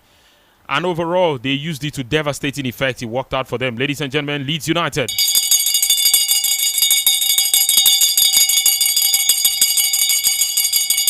"88 minutes it is on the clock, and Leeds United have taken the lead against Nottingham Forest. Yes, Leeds United have taken the lead. It is a late goal in that game. And Leeds United, of course, yes, they have taken the lead. Stark, the scorer. Yes, Stark, the scorer for Leeds United in the game right there. Yes, Anton Stark, the 27-year-old German, is the man who has put Leeds United in front as far as this one is concerned. Joseph, big results on the road for Leeds United right there, barring any other decision by the VAR. Yeah, big decision. I mean, big results if it happens to be so, because Leeds United, yes, they struggled for much of last season, and with some of the business they've done, they've augmented on what they had in terms of brilliancy in attack. Stark had a particularly interesting last season as well.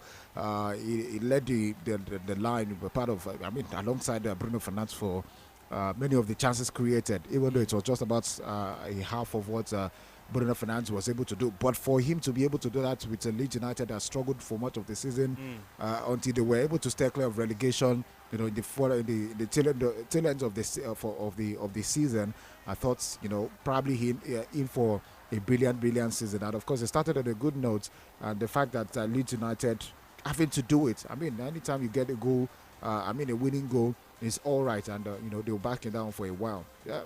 Nottingham Forest would obviously try again. I'm not sure this makes them a bad team, but again, it's still early days, and there's so much to watch. This close season. I think that the Falcons side is another team I would put an eye out for. Yeah, maybe definitely not to go the entire way and say they are going for European places, but they are also going to have a really good season, and I think it's really important for them. Let's see how they end up this season. And okay, finally. Okay. And it's the man who came off the bench. Yes, Clark, who has put them ahead. Talking about, that side, Ipswich Town. They've been asking the questions. They have been probing. And yes, now they finally got a breakthrough. Yes, it is 2-1. Yes, of course, Ipswich Town have taken the lead once again. Jack Clark found the back of the net in this game. And yes, he gives them the lead. How important is this goal in the 91st minute, Joseph? You don't see a way back in for Sunderland, who were committing a lot of guys forward. And it was not the easiest of goal, but yes, he did what he had to do there. And it was a brilliant one. A loose pass from the defense. Couldn't find Granit Xhaka there. And yes, they have paid for it. 1-0. And Jack Clark is the man who has of course, giving his side the lead in this game right now. Big result this will definitely be for them tonight if they keep it this way. Yes, 100%. I think they've worked out the entire course of this game. The fact that they've stayed in it. Sunderland had pressure moments where it felt as if they were going to, grab something from even early on. And the fact that they've been able to wear them out till, this very moment. I mean, real good one for Ipswich Town.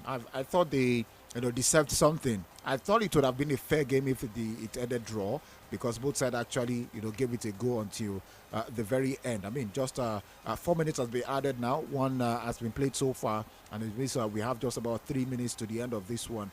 You might call that fortuitous because the goalkeeper passed the ball to, the defender, the centre-back who was trying to link up with Granit Xhaka, but the pass was just out of place, and, Ipswich were able to pounce on it wasn't even such an aggressive press, but Clark found himself with the ball.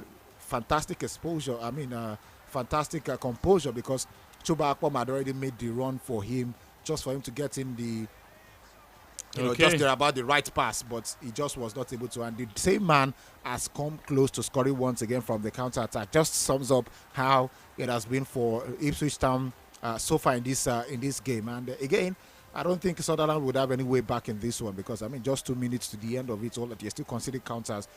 They've worked so hard, but the resilience in terms of defending for Ipswich has kept them at bay. So, yeah, fantastic game this one once again. And I think I'm just happy to see a winner. But without a winner, I think it would have still been a fair game out on a 1-0 draw. Red cards flying all over the place. Auxerre have a red card. They are 1 goal down, now 1 man down. Citad have had a red card since the start of this game. Bilbao had a red card early in the game as well. And it's been that way. West Ham United in the Championship have just missed a penalty. Yes, they have just missed a penalty to make the game 2-2 against Charlton Athletic. They have just missed a penalty. But I can tell you, the guys who have converted their penalty, Southampton have made it 3-1. Yes, scoring from the penalty spot after Ingelson was sent off for a second yellow card. And West Ham United, of course, Southampton have made it 3-1. West Ham United missing that penalty right there. Yes, Castellanos, yes, the man who missed that one. It is 2-1. Charlton Athletic leading that game. Preston Northern pulling one back, definitely, but not enough, because Wolves already 3 goals ahead on the road. They lead 3-1. 2-2 Derby County against Cardiff City. Blackburn lead 2-1 against Middlesbrough. And only 2 games in the Championship have not produced goals today.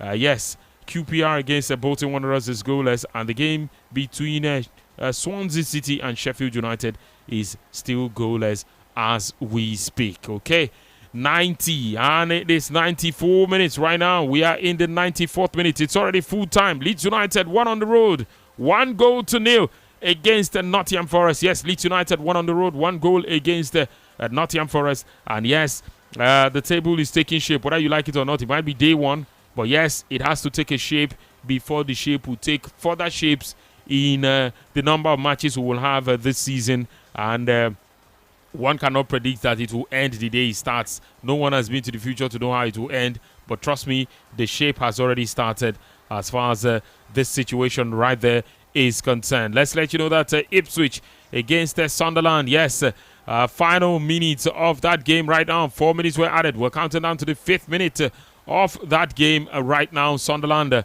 looking for a response by all means. And in the Everton game, 7 minutes have been added. Beto, of course, had a chance there, 1v1 with the defender. Couldn't beat the defender. And yes, couldn't do the job. And that was cleared out for a good block right there. Gary O'Neill, yes, keeps it really simple, keeps it humble, goes about his job really well. I like him, I'll be honest with you. Yes, you know Gary O'Neill. I like him. Yes, he has won the game. Yes, he has won the game. 2-1 for Ipswich against Sunderland. A great start to the season for the side. And Everton, 7 minutes were added in that game. Yes, of course, I can tell you, goals from the man, Kieran Dewsbury Hall and Tieno Barry has given Everton a 2-goal lead in this fixture. And yes, they are right on course to cap it with 3 points in the bag and 2 goals in the bag as they get life in the new season started in the English Premier League 2026-27 season. Right here on your Champions Dial, it is Football Live. And yes, action, it continues. And we are right in the thick of it. Let's let you know that Sparta Prague lead 2-0 against Artis Brno on the road. And yes, Mala Boleslav lead 1-0 against Slovako in Czechia. And yes, the game between Zlín and Liberec, no goals recorded yet as far as that one is concerned. Full-time Blackburn Rovers won 2-1 against Middlesbrough. Sunderland have won 3-1. West Ham lost 2-1. And yes, Wrexham against Watford, it is 1-1 right now. They definitely sweating it out as far as that fixture is concerned. Yes, I can tell you that for certain. Yes, that is what is happening right there. There were loads of 1.5 today. Depends on the side of the divide you find yourself. You just might be amongst those who would make it happen. Of course, Dilagori, yes, in Georgia, lead 1-0. It's halftime in that game against Torpedo Kutaisi. And Aspire lead 3-1 against Samgurali in Georgia. Yes, in the Georgian top flight action as it continues. There are games in the extra time of the DFB Pokal. Yes, Victoria Cologne against Nuremberg. It is 1-1 in that game. Saarbrücken against Hertha Berlin is also 1-1 in that game. And of course, let's take it elsewhere. Legia also lead 1-0 against Piast Gliwice in that game, 1-0. It is only 26 minutes on the clock as we speak. Marichimo against Academio. It is 2-0. Yes, in that game, 67 minutes on the clock. In the Qatari Super League, Al Duhail lead against Al Salaliya by 2-0. 82 minutes on the clock in that game. In the Russian Premier League, Amkat Ghozny against the FK Rostov. It is 1-1 in that game. In the Saudi Pro League, 11 minutes in, Al-Fateh against Al-Ettifaq. It is goalless after 11 minutes. And yes, let's go to action, of course, in other parts and let you know how things are looking in Ukraine. Yes, Ukrainian Cup, Karpaty Lviv against Obolon. It is Karpaty Lviv who lead by 1-0. And it's currently halftime in that game. Yes, of course, action across all the grounds on Football Live right here on your Champions Dial Sports Radio Live FM. And yes, where else would you rather be? A Saturday afternoon. And yes, we are bringing it to you live on your Champions Dial. Crystal Palace, I guess for the amount of work they have been able to do, this is also an opportunity for them to look at themselves and say, we will sit here at the end of the day and blame the coach and say, oh, he's yet to get his ideas right. But this is not the kind of quality that he should take into a new season and turn things around in the absence of a Glasner who has given them so much to dream about. Well, most certainly, I think the board will look at themselves and they have to, have some very honest conversations. They've not exactly placed this team in a position to succeed, because when you're getting players out, you need to get them, get them in. Yes, you understand that that's not how you came into the Premier League. I mean, and you flourished in the past few years. But the truth is, at some point, you have to invest. When you have an ambitious manager, I think you have to make the most of that. The coach basically asked for something better. I'm not sure Brennan Johnson coming into this team is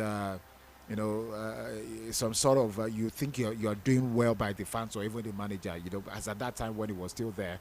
And in my very honest opinion, I just think this team looks like the kind of team that would eventually get relegated. I do not like the body language from even the players. There's this dark cloud, hanging over them, just like you have with Tottenham Hotspur.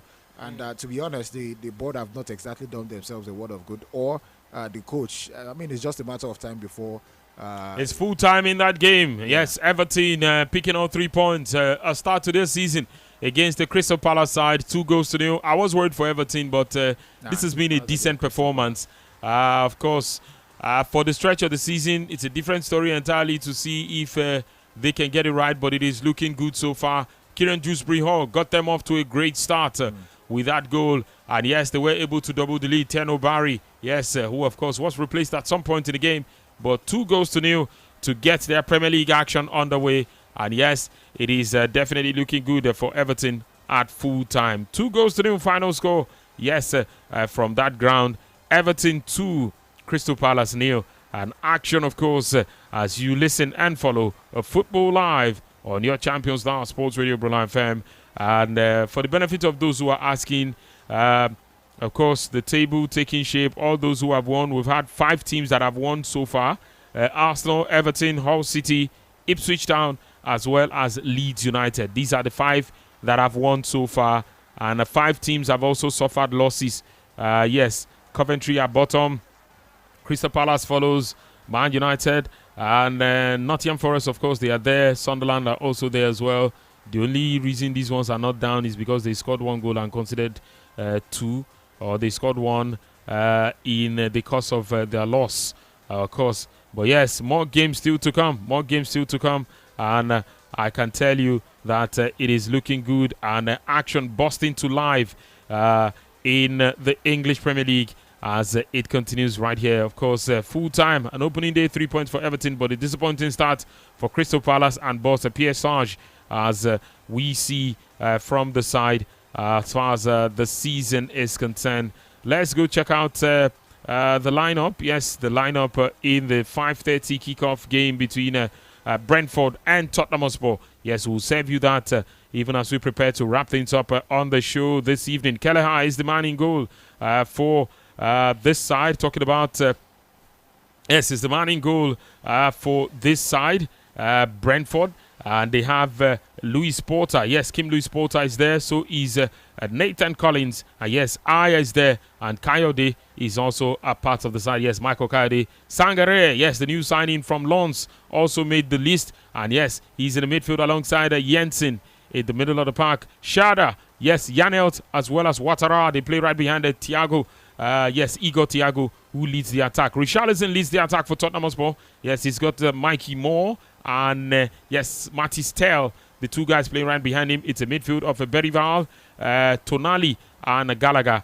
And it is, yes, a 4-3-3 setup. Randy Robertson, of course, is in that defense alongside Senesi and Van Hecke. Of course, you have Archie Gray at right back with, yes, a Kingski in goal. Joseph, a crack team right there. And from today, we begin to form what we had before now, our mental notes about the Tottenham Hotspur. From today, we begin to form an opinion based on how we'll see them play against this Brentford side as we wrap things up. Yes, it's important they get in, every good thing early for Tottenham Hotspur. And I think I have faith in what the coach, Roberto De Zerbi, can do. I think he's been backed enough in this transfer season. I never thought matches would not be able to start this game. But yes, we've got Tonali. I mean, this is a weakened side by virtue of what they did over the summer. I mean, what they've done or what they are still doing. Because Matches has not played their last 3 matches, including this one. And I think, there's a last 2 matches and then this one. So it looks like he picked a knock along the line somewhere. Yeah, I'm looking at the substitute bench. Obviously, I think they have it better now, and it's just a sign of good things to come, because I mean they've done so much. They suffered last season. It's time for them to enjoy a bit. Madison is not part of this one, so I've had Madison's wife has just had a second set of twins. Second set of twins. Yes, second set of twins. Sharpshooter. I think he has to start doing. Should bring all that prowess onto the pitch. Yeah, into the pitch. But apart from that, the fact that they've not had, they don't have somebody who can take the shoulder the responsibility of creating so much in that middle of the park. I think that's where I have the problem. But overall, this is still a good team to be able to get something over Brentford. Brentford will always want to try to fight for the scraps and give you the physicality. But I think this team should still be able to win against Brentford. Okay, that's it on the show today, right here. But the action doesn't stop, because yes, the guys are in here and they are set to take you even closer to the action every step of the way. And yes, they've got you covered. Femi Olubi and Dimachuku. Yes, these are the guys that will take it up from here. Joseph Obishason, it's been an absolute pleasure to be here since 12 with you. Thank you so much. Yeah, every time. And thanks to all of you. Yes, continue to follow the action. We were taking you there. All right.